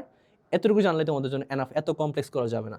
The aim of art, দেখো খুব ইম্পর্টেন্ট কথা বলছে, তোমাদের এই কোশ্চেনগুলো পদে পদে আসবে যে what is the aim of art according to the text, যে টেক্সট অনুযায়ী তোমার হচ্ছে কী বলে এটাকে, যে শিল্পের যে অ্যাকচুয়াল যে ইয়েটা, যে শিল্পের যে অ্যাকচুয়াল যে মোটিভটা, এটা আসলে কী, বুঝা গেছে? That the aim of art is to evoke, খুব মনোযোগ, ইভোক শব্দের শাব্দিক অর্থ তুমি বলতে পারো জাগ্রত করা, জাগিয়ে তোলা, কি করা, জাগিয়ে তোলা। তাহলে দ্য এইম অফ আর্ট, শিল্পের উদ্দেশ্যই হচ্ছে, এম মানে উদ্দেশ্য, এম মানে তুমি বলতে পারো এটাকে গোল, তুমি এটাকে বলতে পারো মোটিভ, তুমি এটাকে বলতে পারো মিশন, ভিশন, অ্যাটসেট্রা অ্যাটসেট্রা, ঠিক আছে। তাহলে দ্য এইম অফ আর্ট, শিল্পের লক্ষ্য হচ্ছে ইজ টু ইভোক, জাগিয়ে তোলা, কি জাগিয়ে তোলা, ফিলিংস, অনুভব, মানে আমাদের যেই ফিলিংগুলো আছে, আমাদের যে ধরো যে অনুভবগুলো আছে সেগুলোকে জাগিয়ে তোলা, অ্যান্ড ইমোশন, আবেগ। তাহলে আমাদের শিল্পের উদ্দেশ্য হচ্ছে যে আমাদের আবেগ এবং অনুভূতিগুলোকে জাগিয়ে তোলা, that R considered aesthetic, that R considered aesthetic, মানে আমাদের আবেগ এবং অনুভূতিগুলোকে জাগিয়ে তোলা ওই কারণে, ওই সমস্ত বিষয়ের জন্য যেগুলোকে আমরা মনে করে থাকি। অ্যাস্থেটিক শব্দের শাব্দিক অর্থ হচ্ছে নান্দনিক। অ্যাস্থেটিক শব্দের শাব্দিক অর্থ কি? নান্দনিক, মানে যে সমস্ত বিষয়গুলোকে তুমি দেখলে মনে হয় যে সুন্দর। অনেক সময় আমরা বলি না যে আমাদের পিকচার তো অ্যাস্থেটিক হয়েছে, এই ভিডিও তো অ্যাস্থেটিক হয়েছে। এটার মানে কি? যে ভিডিওটা দেখতে ভালো, বা ভিডিওটা বা ইমেজটা একটা সার্টেন অ্যামাউন্ট অফ স্টোরি বহন করে, ঠিক আছে? সো এই ক্ষেত্রে এখন বলা হচ্ছে যে কি, আমাদের শিল্পের উদ্দেশ্য হচ্ছে আমাদের ভিতরের যে সৌন্দর্যের জন্য আমাদের যে অ্যাডমাইরেশন, সৌন্দর্যের জন্য আমাদের যে অ্যাপ্রিসিয়েশন, এটাকে জাগিয়ে তোলাই হচ্ছে শিল্পের তোমার হচ্ছে প্রধান এবং মুখ্য কাজ। হ্যাঁ, মুখ্য কাজ। আচ্ছা, তারপরে দেখো that is concerned with beauty. দেখো কি বলছে এখানে, যে that is concerned with beauty. আচ্ছা, বাট আর্ট অলসো, আচ্ছা আমরা এটুকু থামি। আচ্ছা, বলছে শিল্পের কাজ হচ্ছে আমাদের মাইন্ডের বা আমাদের সোলের ওই বিষয়টাকে জাগ্রত করে তোলা, যেই বিষয়টা সবসময় সৌন্দর্যকে অ্যাপ্রিসিয়েট করে, সৌন্দর্যকে সবসময় অ্যাডমায়ার করে। তারপরে দেখো, but art also can be a form of social commentary. আচ্ছা, এটা খুব দারুণ কথা বলছে। দেখো, আমি তোমাদেরকে বলছিলাম যে আমাদের প্যারট স্টাইলের মধ্যে আমরা দেখছিলাম যে একজন রাইটার কিভাবে তার ভিতরের যেসব ফিলিংগুলো আছে, তিনি ডিরেক্টলি না বলে একটা পাখিকে, একটা টিয়া পাখির মাধ্যমে তিনি একটা স্যাটায়ার করেছেন তার পুরো সমাজের জন্য। হ্যাঁ, ঠিক তেমনইভাবে আমাদের শিল্প, যে কোনো ধরনের শিল্প, তুমি এটা ড্রয়িং বলতে পারো, তুমি এটাকে মিম ম্যাটেরিয়াল বলতে পারো, তুমি এটাকে কোনো পত্রিকাতে রাইটিং বলতে পারো, বা একটা ড্রয়িং বলতে পারো, বা একটা ধরো স্থাপত্য বলতে পারো। যে কোনো কিছু কি করে, art also can be a form. Form মানে রূপ। ফর্ম মানে কি বলতো? ফর্ম মানে হচ্ছে রূপ বা ধরো ধারণ বা ধরন। তাহলে আমাদের শিল্প একটা ধরন হতে পারে। কিসের ধরন হতে পারে? সোশ্যাল মানে সামাজিক, কমেন্টারি মানে ধরো সমালোচনার। এখানে কমেন্টারি মানে সমালোচনা হবে না, এখানে হবে যে ধরো শুদ্ধতার, সমাজের উপরে মন্তব্য করার ক্ষেত্রে। বুঝো, কিন্তু সমাজের উপরে মন্তব্য করার ক্ষেত্রে শিল্প একটা বড় অস্ত্র। কারণ তুমি শিল্পের মাধ্যমে তুমি একটা গান রচনা করে ফেললা একটা বিষয়ের বিরুদ্ধে, দেখবা যে এটা খুব বেশি ভালো একটা ফেমাসিটি পাবে বা একটা পপুলারিটি অর্জন করতে পারবে। হ্যাঁ, বা তুমি একটা ড্রয়িং করে দিলা, বা তুমি একটা গ্রাফিক দেখে দিলা। হ্যাঁ, এইসব ক্ষেত্রে। আচ্ছা, তো এখানে বলছে যে শিল্প শুধুমাত্র যে আমাদেরকে শুধুমাত্র শান্তি দেয় তা না, শিল্প চাইলে তোমার সমাজ পরিবর্তনের বা ধরো সামাজিক বিষয়গুলো অ্যাচিভ করার ক্ষেত্রে বা সামাজিক একটা ধরো চেঞ্জ আনার ক্ষেত্রে খুব বেশি হেল্প করে আমাদেরকে। ওকে, দেখো এ পেন্টিং অফ সানসেট, দেখো খুব ইম্পর্টেন্ট, এটার স্টার্টিংটা দারুণ করছে, যিনি এটা লিখছে এটার স্টার্টিংটা দারুণ করছে। দেখো, আ পেন্টিং অফ সানসেট। সানসেট মানে কি? সূর্যাস্ত। যে সানসেট, যে এ পেইন্টিং অফ সানসেট, সূর্যাস্তের দৃশ্য বা একটা সূর্যাস্তের যে চিত্রাঙ্কন, এইটা ওভার দ্য সি গ্লোরিফাইস, মানে ধরো একদম ধরো কি করে, ধরো যে ফুটিয়ে তোলে, কি করে ফুটিয়ে তোলে, বা ধরো যে একদম মহিমান্বিত করে। গ্লোরিফাই মানে কি? মহিমান্বিত করা। তার মানে এখানে বলছে যে তুমি যখন একটা ছবি দেখবা, যে ছবির মধ্যে একটা সূর্যাস্তের সময়, যে ধরো সূর্যাস্ত যখন একটা সমুদ্রের উপরে পড়ে, ওই ছবিগুলো খুব বেশি অ্যাস্থেটিক হয় না, খুব বেশি আমাদেরকে ভাবতে বাধ্য করে না। এটা এখানে বলছে। দেখো যে সূর্যাস্তের সময়ে সূর্যাস্তের সময়ে সমুদ্রের উপরে সূর্যাস্তের যে ছবিটা হয়, নর্মালি দেখবা যে সূর্যাস্তের যে রেগুলা পড়ে সান থেকে, যে কি বলে, সান থেকে যে রেগুলা আসে সির মধ্যে পড়ে, তখন মনে হয় যে কি, মনে হয় যে পুরা সমুদ্রটা যেন স্বর্ণের, যেন গলিত স্বর্ণ মনে হয়, এবং সূর্যটাকে মনে হয় একটা স্বর্ণের থালার বাটির মতো মনে হয় না? তোমরা দেখছো না এটা? সো বেসিক্যালি এখানের মধ্যে বলছে যে কি, যখন তুমি দেখবা যে একটা সূর্যাস্তের রেগুলা যখন একটা সমুদ্রের উপরে পড়তেছে, তখন তোমার কাছে মনে হবে যে এটা তো যেমন পুরা প্রকৃতিকে কি করতেছে, পুরা প্রকৃতিকে যেন সেটা ফুটিয়ে তুলতেছে। বাট কিন্তু ওয়ান দ্যাট মানে এমন একটা পিকচার শোজ, যেই পিকচারটা দেখায় ওয়ার রেভেজড মানে ওয়ার অর্থ যুদ্ধ। এগুলো মাথায় রাখবা, বুঝছো? এগুলো তোমাদেরকে খুব লং রানে হেল্প করবে, খুব বেশি লং রানে হেল্প করবে। তোমাদের অ্যাডমিশন টেস্টে এগুলো খুব বেশি হেল্প করবে, কারণ দেখবে যে তোমাদের এই লেসনগুলোর মধ্যে যেসব ভোকাবুলারি তারা দিয়ে থাকে, ওখান থেকে দেখবে যে সিনিয়র মেন্টরিং দিবে, ওখান থেকে দেখবে তোমাদের হচ্ছে যে কোশ্চেন আনসার দিবে, ওখান থেকে তোমার হচ্ছে যে কি বলে গ্যাপ ফিলিং দিয়ে দিবে। হ্যাঁ, সো সবগুলোই পসিবল, জাস্ট তোমাদেরকে তোমাদের টেক্সট বুকটা ভালো মতো পড়তে হবে। এর অর্থ যুদ্ধ। রেভেজ শব্দের শাব্দিক অর্থ তোমার হচ্ছে বিধ্বস্ত। রেভেজ মানে কি? বিধ্বস্ত। তার মানে যদি একটা যুদ্ধ বিধ্বস্ত, টাউন মানে শহরের, কেন অর্থ পারে, কনভে মানে ধারণ করা। কনভে মানে কি? ধারণ করা বলতে পারো, তুমি এটাকে বহন করা বলতে পারো। আর সেন্স অফ অ্যাঙ্গুইশ মানে কি? অ্যাঙ্গুইশ মানে তুমি এটাকে ক্ষোভ বলতে পারো। কি বলতে পারো? ক্ষোভ বলতে পারো, অ্যাট দ্য সেম টাইম তুমি এটাকে ধরো যে কষ্ট বলতে পারো। ক্ষোভ না, কষ্ট, অ্যাঙ্গুইশ বলা হয় ওরকম ফিলিংকে যে ফিলিংয়ের মধ্যে আমাদের দুঃখ থাকে আর সামান্য একটু রাগ থাকে ওই ওই কষ্টের মধ্যে, ঠিক আছে, অ্যাঙ্গুইশ। কারণ এখানে তোমার গ্লুমি বলে না, এখানে তোমার মেলানকলি বলে না, এখানে মনে স্যাডও বলে নাই। এগুলো তোমাদেরকে একটু বুঝতে হবে প্লিজ। অ্যাঙ্গুইশ হচ্ছে এমন একটা ফিলিং যেখানের মধ্যে আমাদের ক্ষোভ থাকে কিন্তু এটার মধ্যে একটা চাপা কষ্টও থাকে। হ্যাঁ, তাহলে দেখো তো আমাদেরকে এখানে বলা হয়েছে যে সূর্যাস্তের রেগুলো যখন আমাদের হচ্ছে কি বলে এটাকে সাগরের উপরে পড়ে ওই ছবি আর একটা যুদ্ধ বিধ্বস্ত শহরের ছবি অনেকটাই ডিফারেন্স ক্রিয়েট করে দেয় আমাদের মাইন্ডের মধ্যে। হ্যাঁ, দেখো থ্রু আউট দ্য ওয়ার্ল্ড, খুব মনোযোগ, থ্রু আউট দ্য ওয়ার্ল্ড মানে থ্রু আউট মানে মধ্যে, ওয়ার্ল্ড মানে পুরো পৃথিবীব্যাপী বা পুরো বিশ্বব্যাপী, পিপল অ্যাপ্রিসিয়েট আর্ট, পিপল মানুষেরা শিল্পকে অ্যাপ্রিসিয়েট করে থাকে ফর ইটস পাওয়ার, এটা শক্তির জন্য। দেখো তার কি শক্তি আছে বলো তো, আর্টের শক্তি আছে টু এফেক্ট দেম, তাদেরকে প্রভাবিত করা ইন ক্রিয়েটিভ ভয়েস। দেখো মনে করো একটা মানুষ ধরো ধরো তার একটা বিষয় ভালো লাগে না, বাট সে একদিন একটা বই পড়লো বা সে ধরো একদিন একটা ড্রয়িং দেখলো বা সে একদিন একটা পেন্টিং দেখলো যেটার মধ্যে তার হয়তো তার মাইন্ডটা চেঞ্জ হতে পারে। এই জন্য কোনো রকম ফোর্স না করে, একটু বুঝো, কোনো রকম ফোর্স না করে, কোনো রকম ফোর্স অ্যাপ্লাই না করে, কোনো রকমের একদম ধরো বাধ্য না করে, যদি একদম ক্রিয়েটিভ ওয়েতে যদি কোনো কিছু মানুষের মাইন্ডকে চেঞ্জ করতে পারে, সেটা হচ্ছে ওয়ান অফ দ্য জিনিস হচ্ছে আর্ট। কারণ আর্টের মাধ্যমে মানুষ হচ্ছে তার দীর্ঘদিনের যে চিন্তা, মতবাদ বা যে বিশ্বাস, এটাকে তারা চেঞ্জ করতে পারে, অটোমেটিক চেঞ্জ হয়ে যায়। তার মানে পুরো বিশ্বব্যাপী মানুষ আর্টকে অ্যাপ্রিসিয়েট করে কেন বলো তো? অ্যাপ্রিসিয়েট করে এজন্যই যে কারণ আর্ট মানুষদেরকে সৃজনশীল উপায়ে ওদের মাইন্ডকে চেঞ্জ করতে পারে, তাদেরকে খুব বেশি প্রভাবিত করতে পারে। ঠিক আছে, ওকে, তারপরে আসো নেক্সটে। অ্যাজ দ্য ফেমাস পেইন্টার, দেখো খুব বেশি ইম্পর্টেন্ট একটা কথা, as the famous painter, famous মানে বিখ্যাত, পেইন্টার মানে চিত্রকর। তাহলে আমাদের যে চিত্রশিল্পী ছিলেন, বিখ্যাত চিত্রশিল্পী, তার নাম কি? Pablo Picasso. তার নাম কি? Pablo Picasso. Pablo Picasso said, Pablo Picasso বললেন, the purpose of art, purpose মানে কি? উদ্দেশ্য। পারপাসকে তুমি একটা সিনোনিম বলো দেখি তো, তোমরা কেউ একজন আমাকে পারপাসের একটা সিনোনিম বলে ফেলো। যত বেশি সিনোনিম অ্যান্টোনিম নিয়ে ঘাটাঘাটি করবা তত বেশি তোমরা হচ্ছে একটা প্যাসেজকে ভালো মতো বুঝতে পারবা, তত বেশি তোমাদেরকে হেল্প করবে এটা। আচ্ছা, পারপাসকে তুমি বলতে পারো মোটিভ, একটা ভালো একটা ওয়ার্ড আছে এটার সিনোনিম হিসেবে, আরও অনেকগুলো ওয়ার্ড যায়, বাট সব থেকে ক্লোজেস্ট সিনোনিম হচ্ছে মোটিভ। কি বলো তো? মোটিভ। তার মানে as the famous painter Pablo Picasso said, Pablo Picasso বলছিলেন যে দ্য পারপাস অফ আর্ট, আর্টের বা শিল্পের উদ্দেশ্য হচ্ছে ইজ ওয়াশিং, ওয়াশিং মানে ধরো ধুয়ে ফেলা, ওয়াশিং মানে কি? ধুয়ে ফেলা, দ্য ডাস্ট অর্থ ধুলাবালি, ডাস্ট অর্থ কি?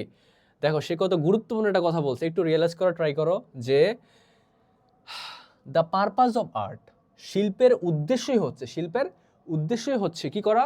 ওয়াশিং দ্য ডাস্ট, ধুলোগুলোকে ঝেড়ে ফেলা বা ধুলোগুলোকে মুছে ফেলা। কই থেকে? Of daily life of our soul. তার মানে আমাদের দৈনন্দিন জীবনে চলাফেরার ক্ষেত্রে, বিভিন্ন কাজ করার ক্ষেত্রে বা বিভিন্ন ধরনের অ্যাক্টিভিটি করার ক্ষেত্রে বা পাপ করার ক্ষেত্রে আমাদের সোলের মধ্যে, আমাদের অন্তরের মধ্যে যেসব ধুলোবালি পড়ে যায় না, যেসব ধুলো পড়ে যায়, ওই ধুলোগুলোকে দূর করার জন্য আমাদেরকে হেল্প করে art, according to the greatest painter Pablo Picasso. হ্যাঁ, তিনি বলছেন যে মানুষের দৈনন্দিন লাইফে তার আত্মা থেকে যদি সে ধুলোবালি ছাড়তে চায় তাহলে তাকে খুব বেশি হেল্প করবে কে? আর্ট হেল্প করবে। আচ্ছা, অনেক সময়ের জন্য দেখা যায় মানুষ যখন ডিপ্রেশনে থাকে তখন সে অনেক ছবি আঁকা শুরু করে, একটা দৃশ্য সে আঁকা শুরু করে, কারণ সে ইমাজিনেশনে হারিয়ে যেতে চায়, সে তো মানুষের রিয়েল লাইফকে সে এসকেপ করতে চায় আজকে। আচ্ছা দেখো, আর্ট ইন আওয়ার কান্ট্রি, দেখো এখান থেকে শুরু হচ্ছে আমাদের কান্ট্রির কথা। আর্ট ইন আওয়ার কান্ট্রি, আমাদের দেশের আর্টের যেই বিষয়টা হ্যাজ আ লং হিস্টোরি। তার মানে দেখো আমাদের দেশ কিন্তু পিছিয়ে নেই, আলহামদুলিল্লাহ। আমাদের দেশ তোমার হচ্ছে আর্টের বিষয়ে আমাদের দেশের একটা বিশাল ইতিহাস আছে। কিরকম? It has been practised, it has been practice মানে কি? এটাকে চর্চা করা হয়েছিল ইন হাউস হোল্ড, বাসাবাড়ির মধ্যে। কোথায় বলো তো? এই আর্টকে কিন্তু আমাদের বাসাবাড়িতে চর্চা করা হইতো বা শুরু হয়েছিল কবে থেকে বলো তো? In the form of poet, in the form অর্থ রূপে, পটারি। তোমরা কুমোর শিল্প বুঝো? কুমোর শিল্প, ওই যে কুমোররা যে ধরো বিভিন্ন ধরনের যে মাটির পাত্র বা ধরো বিভিন্ন ডিজাইন করে, কুমোর শিল্প বলো, নকশি কাঁথা বলো, এমব্রয়ডার্ড কুইল বলো। কুইল মানে কাঁথা, কুইল মানে কি বলো তো? তোমরা অনেক সময় বলো না যে এমব্রয়ডারি পাঞ্জাবি, বলো না? এমব্রয়ডারি শব্দের অর্থ কি জানো? এখানে বলছে এমব্রয়ডার্ড, এমব্রয়ডারি বা এমব্রয়ডার্ড যাই বলো না কেন, এটার অর্থ হয় যে নকশা করা। এটা তুমি আরেকটু ভালো মতো করে বলতে পারলে হবে যে সূচিকর্ম করা। কি করা? সূচিকর্ম। এটা তোমার হচ্ছে দন্ত্য স দিয়ে হবে। এই যে সূচিকর্ম, এরকম। তুমি এটাকে সিম্পলি কি বলতে পারো? তুমি এটাকে সিম্পলি জাস্ট নকশা করা বলতে পারো। তাহলে নকশা করা কাঁথা এর মধ্যে অন্তর্ভুক্ত, আলপনা অন্তর্ভুক্ত, ইন্ট্রিকেট মানে জটিল, একটা জটিল কথা এখানে বলবে যে যেটা জটিল নকশা করা হইতো সেটা কিরকম ছিল? মোস্টলি ফ্লোরাল ডিজাইন, মানে ফুলের ডিজাইন করা হয়তো কি দিয়ে? রাইস পেস্ট, চালের গুঁড়ো দিয়ে। দেখো একসময় আমাদের বাংলা সমাজের মধ্যে তোমার চালের গুঁড়ো দিয়ে এক ধরনের সূক্ষ্ম ফুলের ডিজাইন করা হইতো। চালের গুঁড়ো না, সরি, চালের গুঁড়ো করে ওটাকে পেস্ট বানিয়ে এক ধরনের ডিজাইন করা হইতো। এটাকে তোমার অনেকে আলপনা বলে থাকে। আচ্ছা, অন ক্লে ইয়ার্স মানে ধরো আমাদের মাটির পাত্রগুলোর মধ্যে, অ্যান্ড শখের হাঁড়ি ছিল, অ্যান্ড পেইন্টেড আর্থেন পট। দেখো পেইন্টেড আর্থেন পট মানে কি? মাটির পাত্র যেটা তোমার হচ্ছে কালারফুল থাকতো। পেইন্টেড মানে ধরো পেইন্ট করা থাকতো, মানে তার মানে কি? কালার করা থাকতো। অ্যান্ড দেয়ার লিড মানে কি বলো তো? লিড শব্দের শাব্দিক অর্থ কি? বলো বলো। ঢাকনা। কি বলো তো? ঢাকনা। আচ্ছা, তার মানে এই যে বিষয়গুলো দেখো তোমার হচ্ছে যেমন পপোটারি, নকশিকাঁথা, এমব্রয়ডার্ড কুইল, আলপনা, ইন্ট্রিকেট, তোমার ধরো যে আলপনা যেটা ছিল যে চালের গুঁড়োকে পেস্ট করে একটা ধরনের ফুলের ডিজাইন করা, ওইটাও ছিল। এবং তোমার ধরো বিভিন্ন মাটির পাত্রের মধ্যে বিভিন্ন ধরনের ডিজাইন করা। দেখো আমাদের দেশে তোমার এটা চর্চা শুরু হয়েছিল অনেক আগে, অনেক আগে। হ্যাঁ, this are example of folk art. তাহলে এই সমস্ত বিষয়গুলা হচ্ছে আমাদের লোকশিল্পের অন্তর্ভুক্ত। কিসের অন্তর্ভুক্ত বলো তো? লোকশিল্পের অন্তর্ভুক্ত। এই টেক্সটটা তোমাদের জন্য খুব ইম্পর্ট্যান্ট। কোনো কোশ্চেন থাকলে মাস্ট করে ফেলবা। কোনো কোশ্চেনও তোমাদের এখানে আনক্লিয়ার রাখা যাবে না। প্রত্যেকটা কোশ্চেনকে আমরা একটু রিয়েলাইজ করবো ভালো মতো করে। আচ্ছা, এতটুকু বুঝছো কিনা বলো তো, একটু আমাকে ক্লিয়ার করো তো। এতটুকু বুঝছো কিনা? ক্লিয়ার সবার কাছে? যদি আসে যে আমাদের দেশে কি কি কি কি ধরনের ধরো যে আর্টগুলা চর্চা হইতো আমাদের দেশের মধ্যে, তোমরা কি লিখতে পারবা? কি মনে হয়, লিখতে পারবা? আচ্ছা দেখো, these are example of folk art, এগুলো ছিল আমাদের লোকশিল্পের অন্তর্ভুক্ত বা উদাহরণ। But there is another form of art, সেখানে আছে ফর্ম অর্থ রূপ, আর্ট অর্থ শিল্প। বাট এগুলো ছাড়াও বর্তমানে কিছু অন্য ধরনের বা অন্য রূপের শিল্প আছে, which is called modern art. তার মানে আমাদের ঐতিহ্যবাহী শিল্প তো আছেই, অ্যানশান্ট বা ক্লাসিক্যালগুলো তো আছেই, এটার বাইরে মডার্ন বা আধুনিক শিল্প নামেই বর্তমানে কিছুটা এক্সিস্ট করতেছে। সেটা কি? Which was its origin. Origin মানে ধরো তোমার হচ্ছে যে উৎপত্তি। তার মানে এটার উৎপত্তি হয় কবে থেকে আমরা এটা তো জানতে পারবো না, বা এটা আমাদেরকে জানতে হবে না। হুইজ ওস টু, ওস মানে ধরো যে ধারণ করে বা ধরো বহন করে বা ধরো রেখে আসছে এরকম একটা অবস্থা। তাহলে হুইজ ওস ইটস অরিজিন, যে যেই তোমার হচ্ছে যে আর্টগুলোর তোমার একদম মূল হচ্ছে অরিজিন মানে ধরো তুমি এটাকে সূত্রপাত বলতে পারো। কি বলতে পারো? সূত্রপাত। তার মানে হুইচ ওস ইটস অরিজিন, যে সমস্ত আর্টগুলার উৎপত্তি বা সূত্রপাত হচ্ছে to the industrial revolution. Industrial মানে শিল্প, রেভলিউশন মানে বৈপ্লব, শিল্প বিপ্লবের মাধ্যমে ইন ওয়েস্টার্ন ইউরোপ। ওয়েস্টার্ন মানে পশ্চিম, ইউরোপ মানে ইউরোপ। তার মানে এই মডার্ন আর্টের সূত্রপাত হয়েছিল কবে বলো তো? মডার্ন আর্টের সূত্রপাত হয়েছিল তোমার, কি বলে এটাকে, মডার্ন আর্টের সূত্রপাত হয়েছিল কবে? তোমার পশ্চিম ইউরোপে যখন তোমার শিল্প বিপ্লবটা হয় in the middle of the 19th century. তার মানে দেখো ক্লিয়ার কিন্তু 19 শতকের মাঝামাঝি সময়ে, 19 শতকের মাঝামাঝি সময়ে তোমার যখন পশ্চিম ইউরোপে একটা শিল্প বিপ্লব হয়, তখন কি হয়? The changes it ব্রট in technology, যখন এটা একটা প্রযুক্তির মধ্যে যখন সেটা একটা চেঞ্জ নিয়ে আসে, এডুকেশনের মধ্যে একটা চেঞ্জ নিয়ে আসে, ম্যানুফ্যাকচারিং উৎপাদনের মধ্যে একটা চেঞ্জ নিয়ে আসে, অ্যান্ড কমিউনিকেশন। তার মানে লক্ষ্য করো, টেকনোলজি মানে প্রযুক্তি, এডুকেশন মানে শিক্ষা, ম্যানুফ্যাকচারিং মানে তোমার হচ্ছে উৎপাদন, কমিউনিকেশন মানে কি? যোগাযোগ। তার মানে দেখো 19 শতকের মাঝামাঝি সময়ে যখন ইউরোপের মধ্যে একটা শিল্প বিপ্লব হয়, তখন তোমার হচ্ছে এটা খুব বেশি পরিবর্তন নিয়ে আসে। কীরকম পরিবর্তন? শিল্পর মধ্যে, তোমার প্রযুক্তির মধ্যে, শিক্ষার মধ্যে, উৎপাদনের মধ্যে এবং যোগাযোগের মধ্যে। তার মাধ্যমে তোমার হচ্ছে এই যে মডার্ন আর্ট নামে একটা জিনিসের তৈরি হয়। মডার্ন আর্ট নামে একটা জিনিস পৃথিবীর সবার সামনে আসে বা সবার চোখের সামনে এটা তোমার হচ্ছে অ্যারাইজ হয়। তারপরে দেখো মডার্ন আর্ট, আধুনিক শিল্প রিজেক্টেড। রিজেক্টেড মানে কি বলো তো? এটাকে ধরো রিজেক্ট করে দেয়, আমরা পড়ছিলাম না রিজেক্ট, রিফিউজ। আচ্ছা, মডার্ন আর্ট বা আধুনিক শিল্প রিজেক্টেড বা বাতিল করে দেয় বা ধরো অগ্রাহ্য করে দেয় ট্র্যাডিশনাল আর্ট ফর্ম। দেখো ট্র্যাডিশনাল মানে তোমার হচ্ছে যে ঐতিহ্যবাহী, আর্ট মানে তোমার হচ্ছে শিল্প, ফর্ম মানে রূপ। তার মানে দেখো বর্তমানের মডার্ন যে শিল্পগুলো আছে বা শিল্পের এক্সপ্রেস করার যে ওয়েগুলো আছে ওগুলা কিন্তু ক্লাসিক্যাল ওয়েগুলোকে মানে না, তেমন একটা পাত্তা দেয় না এক কথায়। হ্যাঁ, অ্যান্ড বিগান টু ক্রিয়েট, তারা নিজেরাই কি করে, বিগান টু ক্রিয়েট, তারা তৈরি করা শুরু করে new types of artistic expression. Artistic মানে ধরো শৈল্পিক, এক্সপ্রেশন মানে প্রকাশ। এক্সপ্রেশন একটা বাংলা কঠিন অনুবাদ হয় তোমার হচ্ছে অভিব্যক্তি। কি বলতো, অভিব্যক্তি। তার মানে এখানে বলছে যে বেসিক্যালি প্রথমত আমাদের মডার্ন আর্ট যেগুলো আছে এগুলো তোমার নর্মালি ঐতিহ্যবাহী আর্টগুলোকে তারা খুব একটা পাত্তা দেয় না। হ্যাঁ, বরং তারা নিজেরাই কিছু একটা ডিজাইন নতুন করে তৈরি করে ইউজিং স্টাইল। স্টাইল মানে তোমার হচ্ছে ধরো ধারা, টেকনিক মানে ধরো কৌশল, কালার মানে তোমার হচ্ছে রং, অ্যান্ড ম্যাটেরিয়াল মানে ধরো বিভিন্ন ধরনের বস্তু দ্যাট কুড অ্যাডিকুয়েটলি শব্দের অর্থ কি, পর্যাপ্তভাবে। অ্যাডিকুয়েটলি শব্দের অর্থ পর্যাপ্তভাবে। তার মানে এই যে স্টাইলগুলা ইউজ করে তারা পর্যাপ্তভাবে রিফ্লেক্ট করতে পারে the spirit of the time, তারা তাদের সময়কে তারা স্পিরিটটাকে ধারণ করতে পারে। And the profound change, profound মানে আমি বলছিলাম অলরেডি গভীর, তুমি এটাকে ডিপ বলতে পারো, গভীর চেঞ্জ ইন হিউম্যান থট। তার মানে মডার্ন আর্ট বিষয়টা হচ্ছে তারা প্রাচীন আর্টগুলোকে তেমন একটা পাত্তা দেয় না, বলে যে আমাদের তো আমাদের নিজেদের নিয়ম আছে বা আমরা এগুলোকে ড্র করতে পারি বা আমরা এগুলো রিফ্লেক্ট করতে পারি, তাই আমরা প্রাচীন ড্রয়িংয়ের নিয়মগুলোকে তারা অতটা বেশি গ্রাহ্য করে না।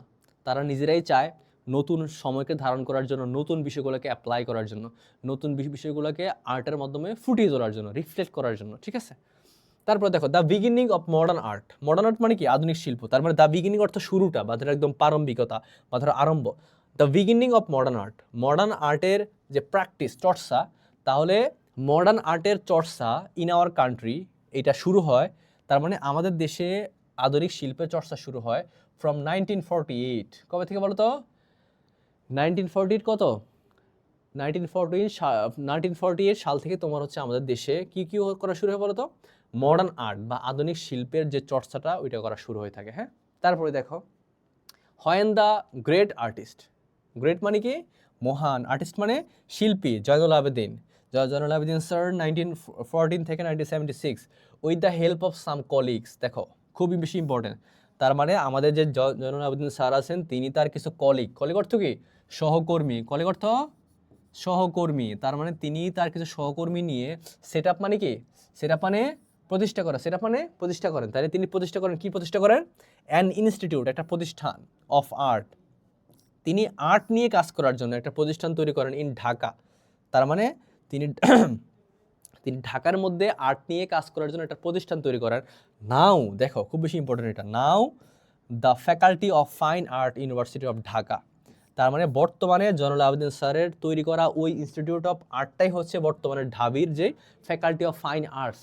বুঝছো, তার মানে বাংলাদেশের শিল্পাচার্য বলা হয় যে স্যারকে, তিনি হচ্ছেন আমাদের জয়নুল আবেদিন স্যার। এবং তার হাত ধরেই 1948-এ তোমার হচ্ছে কি সেট আপ হয় বলো তো, একটা তোমার ইনস্টিটিউট অফ আর্ট তৈরি হয় এবং বর্তমানে সেটা ঢাকা ইউনিভার্সিটির ফ্যাকাল্টি অফ ফাইন আর্টস নামে পরিচিত। আচ্ছা, তারপরে দেখো as it began to offer education, যখন এই ইনস্টিটিউট যখন তোমার হচ্ছে এডুকেশন অফার করতো, যে কীভাবে কী করতে হবে, কীভাবে ড্রয়িং করতে হবে, কীভাবে তোমার হচ্ছে স্কাল্পচার করতে হবে, এগুলো যখন তারা অফার করা শুরু করলো, দ্য ইনস্টিটিউট, ওই শিক্ষা প্রতিষ্ঠান তোমার হচ্ছে drew together a number of talented, drew together মানে ধরো জমা করলো, আর number of talented teacher, talented মানে মেধাবী, টিচার মানে শিক্ষক, অ্যান্ড স্টুডেন্ট মানে শিক্ষার্থী। তারপরে দেখো জয়নুল আবেদিন স্যারের তৈরি করার প্রতিষ্ঠানটা যখন একটা সার্কুলার দিল যে এই এখন থেকে এই প্রতিষ্ঠানে শিক্ষার্থী ভর্তি করা যাবে এবং হচ্ছে এখানে তারা প্র্যাকটিস করতে পারবে, তারা ওদেরকে ফুটিয়ে তুলতে পারবে এবং এখানে কিছু শিক্ষকও নিয়োগ দেওয়া হবে। তার মানে এগুলো নিয়ে কাজ করার জন্য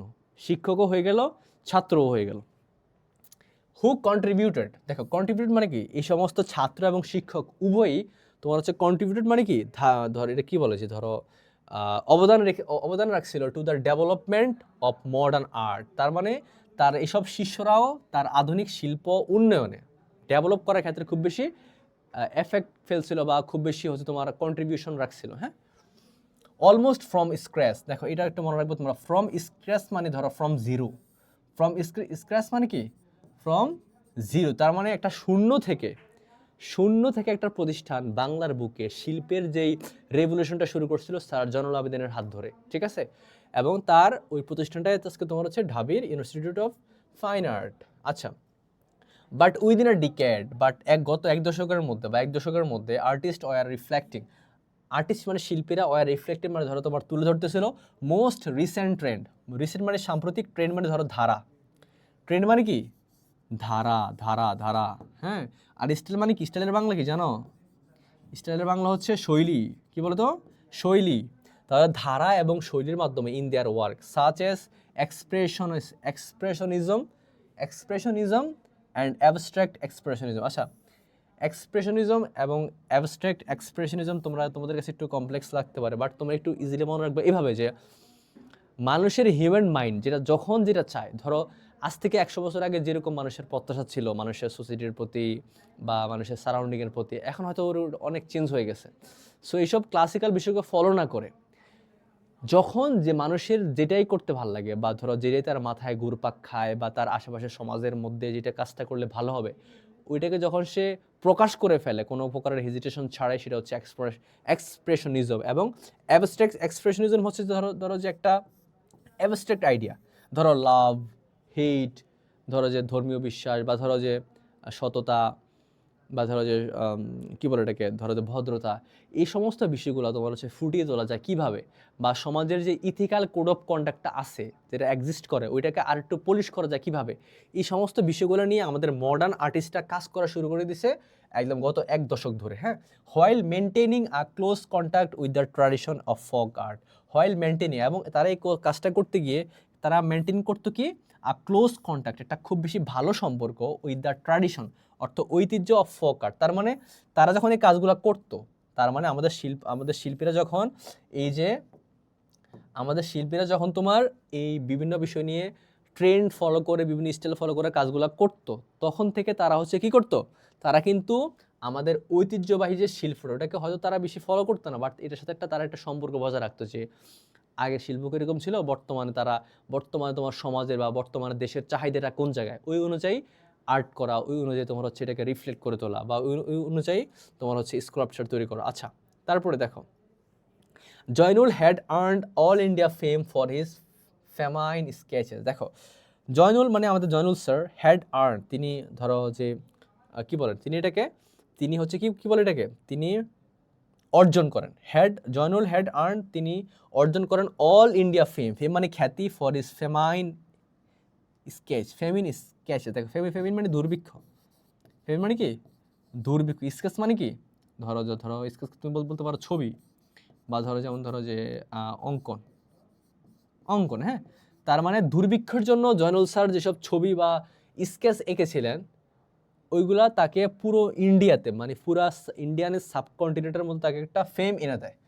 এ series of hunting sketches based on the Bengal famine of 1943 which took hundreds of thousand lives। দেখো, তার মানে আমাদের বাংলা অঞ্চলে 1943-তে যে একটা দুর্ভিক্ষ হয়েছিল, ওই দুর্ভিক্ষের উপর ভিত্তি করে আমাদের জয়নুল আবেদিন স্যার একটা কি করছিলেন বলতো, তিনি একটা সিরিজের মতো তিনি হচ্ছে কিছু স্কেচ এঁকেছিলেন, এবং এই স্কেচ তারা হচ্ছে কি করে পুরো তাকে অল ইন্ডিয়া ফেম এনে দেয়, তিনি একটা পপুলারিটি পেয়ে যান। হ্যাঁ, এবং এই দুর্ভিক্ষটা তোমার 1943 যেই দুর্ভিক্ষ ছিল, এটা তোমার হচ্ছে প্রায় লাখো মানুষের জীবন কেড়ে নেয়, 100,000 অফ লিভস। হ্যাঁ, এটা তোমার পুরো প্রায় লাখো মানুষের জীবন কেড়ে নেয়। দেখো, হিজ ওয়াটার কালার, এখানে হিজ মানে কি Zainul sir, his watercolour, তার জল রং, স্ক্রল পেন্টিংগুলো এবং ড্রয়িংগুলো ইন্সপায়ার, অনুপ্রাণিত করে আমাদের আর্টিস্টদেরকে ইভেন টুডে। তার মানে বুঝছো, বর্তমানে যারা আর্ট করে বা যারা সামনে করবে আমাদের দেশের সবাইকে কিন্তু আমাদের জয়নুল স্যার খুব বেশি ইন্সপায়ার করে, কারণ তার স্টার্টিং ছিল খুব বেশি অ্যামেজিং এবং খুব বেশি ইমপ্রেসিভ। আচ্ছা, দ্য আদার প্রমিনেন্ট আর্টিস্ট। দেখো, আদার প্রমিনেন্ট শব্দের অর্থ কি জানো? প্রমিনেন্ট শব্দের শাব্দিক অর্থ হচ্ছে বিখ্যাত, তার মানে অন্যান্য বিখ্যাত আর্টিস্টরা যারা আছেন, who had major contribution to the spectacular rise of our contemporary art. দেখো, কন্টেম্পোরারি মানে কি সমকালীন। এখন দেখো তো, সবাই তো তার সমকালীন সময়ে তারা কন্ট্রিবিউশন রাখবে, তাই না? যে সময়ে বর্ন করবে, যে সময় পৃথিবীতে আসবে, সে বড় হওয়ার পরে তো কাজটা করবে, তাই না? সবাইকে আর একসাথে আসতে পারে না। বলছে জয়নুল স্যারের পাশাপাশি অন্যান্য কিছু লোক আছে যারা আমাদের শিল্পের মতো অনেক বেশি অবদান তারা কি করছে, মানে প্রদান করছে। তারা কে? স্পেকটিকুলার রাইজ, মানে স্পেকটিকুলার মানে তুমি ধরো যে কি বলে এটাকে, ধরো যে চোখে পড়ার মতো। এটা একটা বাংলা আছে, যেমন দেখো যে উল্লেখযোগ্য, কি বলতো, উল্লেখযোগ্য, স্পেকটেকুলার, উল্লেখযোগ্য। তার মানে উল্লেখযোগ্য যেসব ব্যক্তি আছে আমাদের আর্ট এবং ক্রাফটের মধ্যে কন্ট্রিবিউশন রাখা জয়নুল স্যারের পাশাপাশি, তারা হচ্ছে কি, এই যে দেখো, ইনক্লুড মানে অন্তর্ভুক্ত হয় Kamrul Hasan sir, S M Sultan, আমরা পড়ছিলাম এটার বিষয়ে, আমরা সামনেটা পড়বো, আমাদের টেক্সটটা খুব ইম্পর্টেন্ট। তারপরে দেখো সাইফুদ্দিন আহমেদ আছে, আব্দুর রাজ্জাক আছেন, কাইয়ুম চৌধুরী আছেন এবং মুর্তজা বাশির আছেন এবং আমিদুল ইসলাম আছেন, সৈয়দ জাহাঙ্গীর আছেন, দেবদাস চক্রবর্তী আছেন, নবের আহমেদ আছেন এবং মোহাম্মদ কিবরি আছেন। এই সমস্ত মানুষগুলো আমাদের জয়নুল আবেদিন স্যারের পাশাপাশি, দেখো জয়নুল আবেদিন স্যারের পাশাপাশি শিল্পের যে কন্ট্রিবিউশন, এই কন্ট্রিবিউশন তারা খুব বেশি ভালোভাবে রিফ্লেক্ট করেছেন, খুব বেশি ভালোভাবে এমফ্যাসিস করেছেন। দেখো তারপরে দ্য ওয়ার লিবারেশন, দেখো খুব বেশি ইম্পর্টেন্ট, দ্য ওয়ার যে যুদ্ধটা হয়েছিল আমাদের, এবং লিবারেশন আমাদের স্বাধীনতা পাইছি, and the war of liberation and the independence of the country in 1971 inspired our artist to continue the efforts of the earlier artists to explore the limit of art and create new expressive modes। দেখো খুব বেশি important বলছে এখানে, মানে আমাদের আর্টের কাজ শুরু হয়েছিল 1943 এর আগ থেকে, কিন্তু 1971 যে আমাদের যে যুদ্ধটা হয়, ওই যুদ্ধের মধ্যে আমাদের রক্তক্ষরণ এবং ওই যুদ্ধের মধ্যে আমাদের যে স্বাধীনতা আমরা পাইলাম, এইটা তোমার ইন্সপায়ার করে কাদেরকে, আমাদের যেসব পরবর্তী যেসব বা বর্তমান যেসব আমাদের আর্টিস্টরা আছে, ওদেরকে কি করতে অনুপ্রাণিত করে, টু এক্সপ্লোর, অনুসন্ধান করতে, দ্য লিমিট অর্থ সীমা অফ আর্ট, মানে ওরা চায় যে শিল্পের সীমাটা কোথায়, তারা এটাকে এক্সপ্লোর করতে চায়, and create new expressive mode, এবং এক্সপ্রেসিভ মানে ধরো যে প্রকাশ ভঙ্গি, মুড মানে ধরো যে মাধ্যম, মানে বর্তমানে আমাদের যুদ্ধ, আমাদের স্বাধীনতা আমাদের বর্তমান আর্টিস্টদেরকে আরও বেশি অনুপ্রাণিত করে যে না তা আমরা হচ্ছে আরও বেশি কন্ট্রিবিউট করবো আমাদের দেশের জন্য, আমাদের শিল্পকে আমরা আরও হাই লেভেলে নিয়ে যাব, ঠিক আছে, এরকম একটা অবস্থা। তারপরে দেখো ওকে, আমরা একদম লাস্ট পর্যায়ে চলে আসছি আমাদের ক্লাসের। তোমরা আমাদের হচ্ছে কি বলে এটাকে, আমাদের এই ক্লাসের যদি কোনো কোশ্চেন থাকে তোমাদের যে কোনো বিষয়ের উপরে, তোমরা একটু কমেন্ট করে ফেলবা যাতে কোনো বিষয় বাদ না পড়ে। দেখো আচ্ছা, ফর দ্য নেক্সট 4 ডিকেডস, পরবর্তী 4 দশকে আর্ট ইন আওয়ার কান্ট্রি, আমাদের দেশে যে শিল্পটা আছে, স মেনি এক্সপেরিমেন্টেশন মানে কি জানো, ধরো যে একটা গবেষণা পায় বা ধরো গবেষণা, তার মানে পরবর্তী 4 দশকে আমাদের আর্টের অনেক গবেষণা হয়। আর্টিস্ট ডেল মানে এখানে তোমার ডিলের পাস ফ্রম ডেল্ট, আর্টিস্টটা তোমার ডিল করতো কার সাথে, উইথ নিউ আইডিয়াস, নতুন ধারণার সাথে, such as installation art and graphic art. একটা নতুন আর্টকে যখন নিয়ে আসা হয় পাবলিকের মধ্যে, এবং যখন এটাকে পাবলিকের রিয়াকশন দেখা হয় যে এটা আসলে আমাদের সোসাইটির মধ্যে ইনস্টল হবে কিনা বা এটা আসলে অ্যাপ্রোপ্রিয়েট কিনা, সেটাকে বলা হয় যে installation of art and graphic art reshaped older traditional art form. তার মানে আমাদের আগের যে অ্যানশান্ট যেই তোমার আর্টগুলো আছে, এগুলোকে একটু রিশেপ করা হয় বর্তমান আর্টগুলো দিয়ে, তাদের চিন্তা চেতনা দিয়ে, যে আগের আর্টগুলোকে কীভাবে রিভাইভ করা যায়, রিস্টোর করা যায়, ঠিক আছে।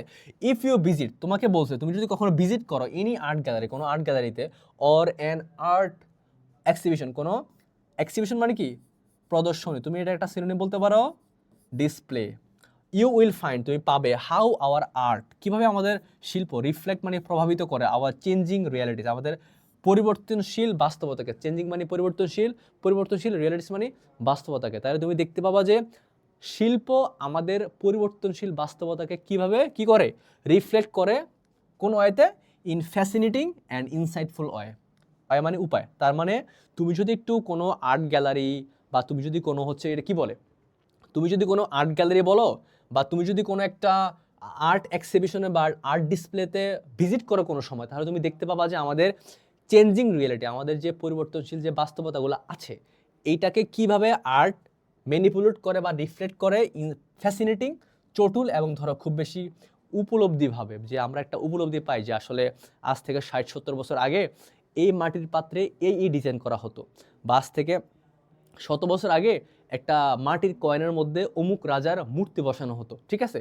তখন যদি শিল্পের এরকম প্রসার হয়ে থাকে, তাহলে নট ইভেন টুডে, আজকের পর্যায়ে এটা তোমার এটার রাইসটা কী পরিমাণ হতে পারে। সো বেসিক্যালি দেখো তো, আমাদের প্রত্যেকটা ওয়ার্ড, আমাদের এই আর্ট অ্যান্ড ক্রাফটের মধ্যে এবং হচ্ছে আমাদের লালন শাহের মধ্যে প্রত্যেকটা ওয়ার্ড না তোমাদের জন্য ইম্পর্ট্যান্ট। তোমরা যদি প্রত্যেকটা ওয়ার্ডকে একটু এক্সপ্লোর করতে পারো, ট্রাস্ট মি, তোমাদের প্যাসেজ নিয়ে কোনো সমস্যা হবে না। আমাদের প্যাসেজটা শেষ, এবার তোমাদের পালো, তোমরা একটু আনসার করবা যে আমাদের অ্যাকর্ডিং টু আওয়ার প্যাসেজ, যে আমাদের আমরা কিছু একটু এমসিকিউ করে একটু কি করবো বলো তো, আমরা একটু সলভ করে ফেলবো। তোমরা কি করবা, 1 নাম্বার দিয়ে দিয়ে এগুলো একটু আনসার করে ফেলবা। দেখো, what is art generally considered as? আর্টকে মূলত কি হিসেবে ধরা হয়? 1 নাম্বার দিয়ে ABCDর মধ্যে যেটা হবে একটু আনসার করে ফেলো।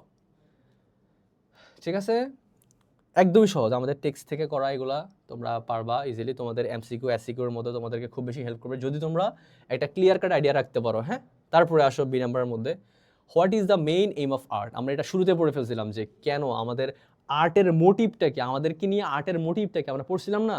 সো বেসিক্যালি আনসার করে ফেলো। 2 নাম্বারের ABCDর মধ্যে কোনটা হবে লিখে ফেলো।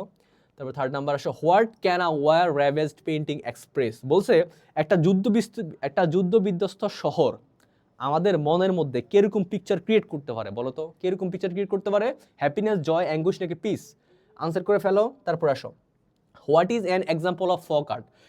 লোকশিল্পের একটা উদাহরণ দিতে বলছে এখানের মধ্যে, দেখো কোনটা হবে, আনসার করে ফেলো। আনসার করে ফেলো, ABCDর মধ্যে কোনটা হবে আনসার করে ফেলো। আচ্ছা, তারপরে আসো, modern art originated from? Modern আর্টগুলো তৈরি হয় কই থেকে?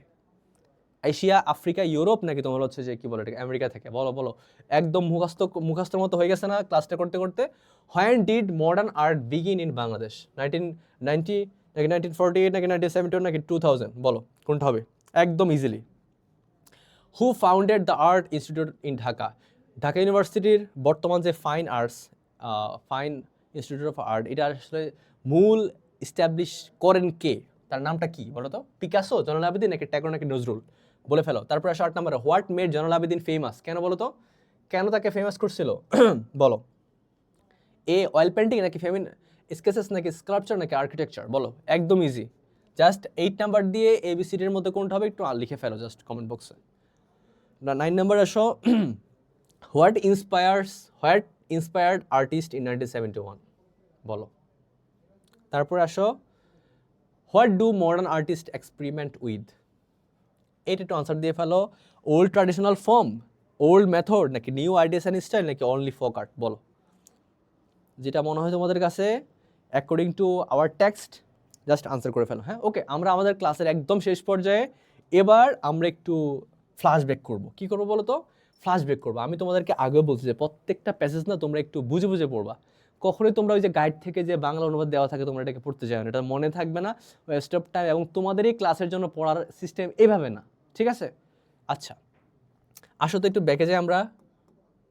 আচ্ছা, আমরা একটু ব্যাকে চলে যাই।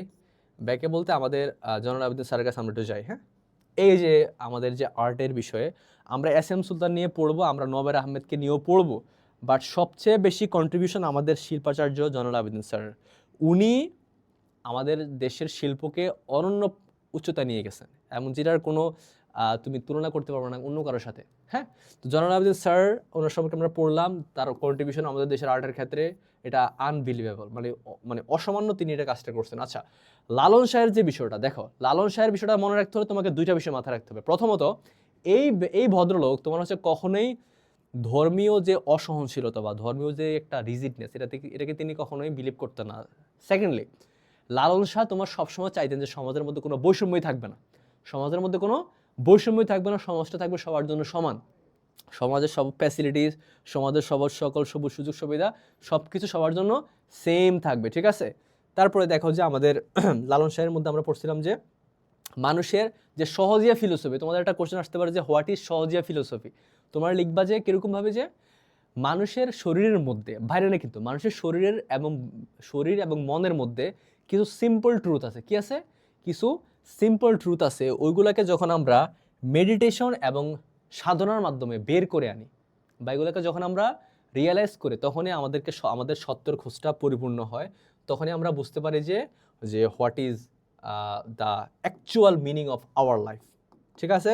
ক্লিয়ার সবার কাছে? বলো তো, সবার কাছে ক্লিয়ার না?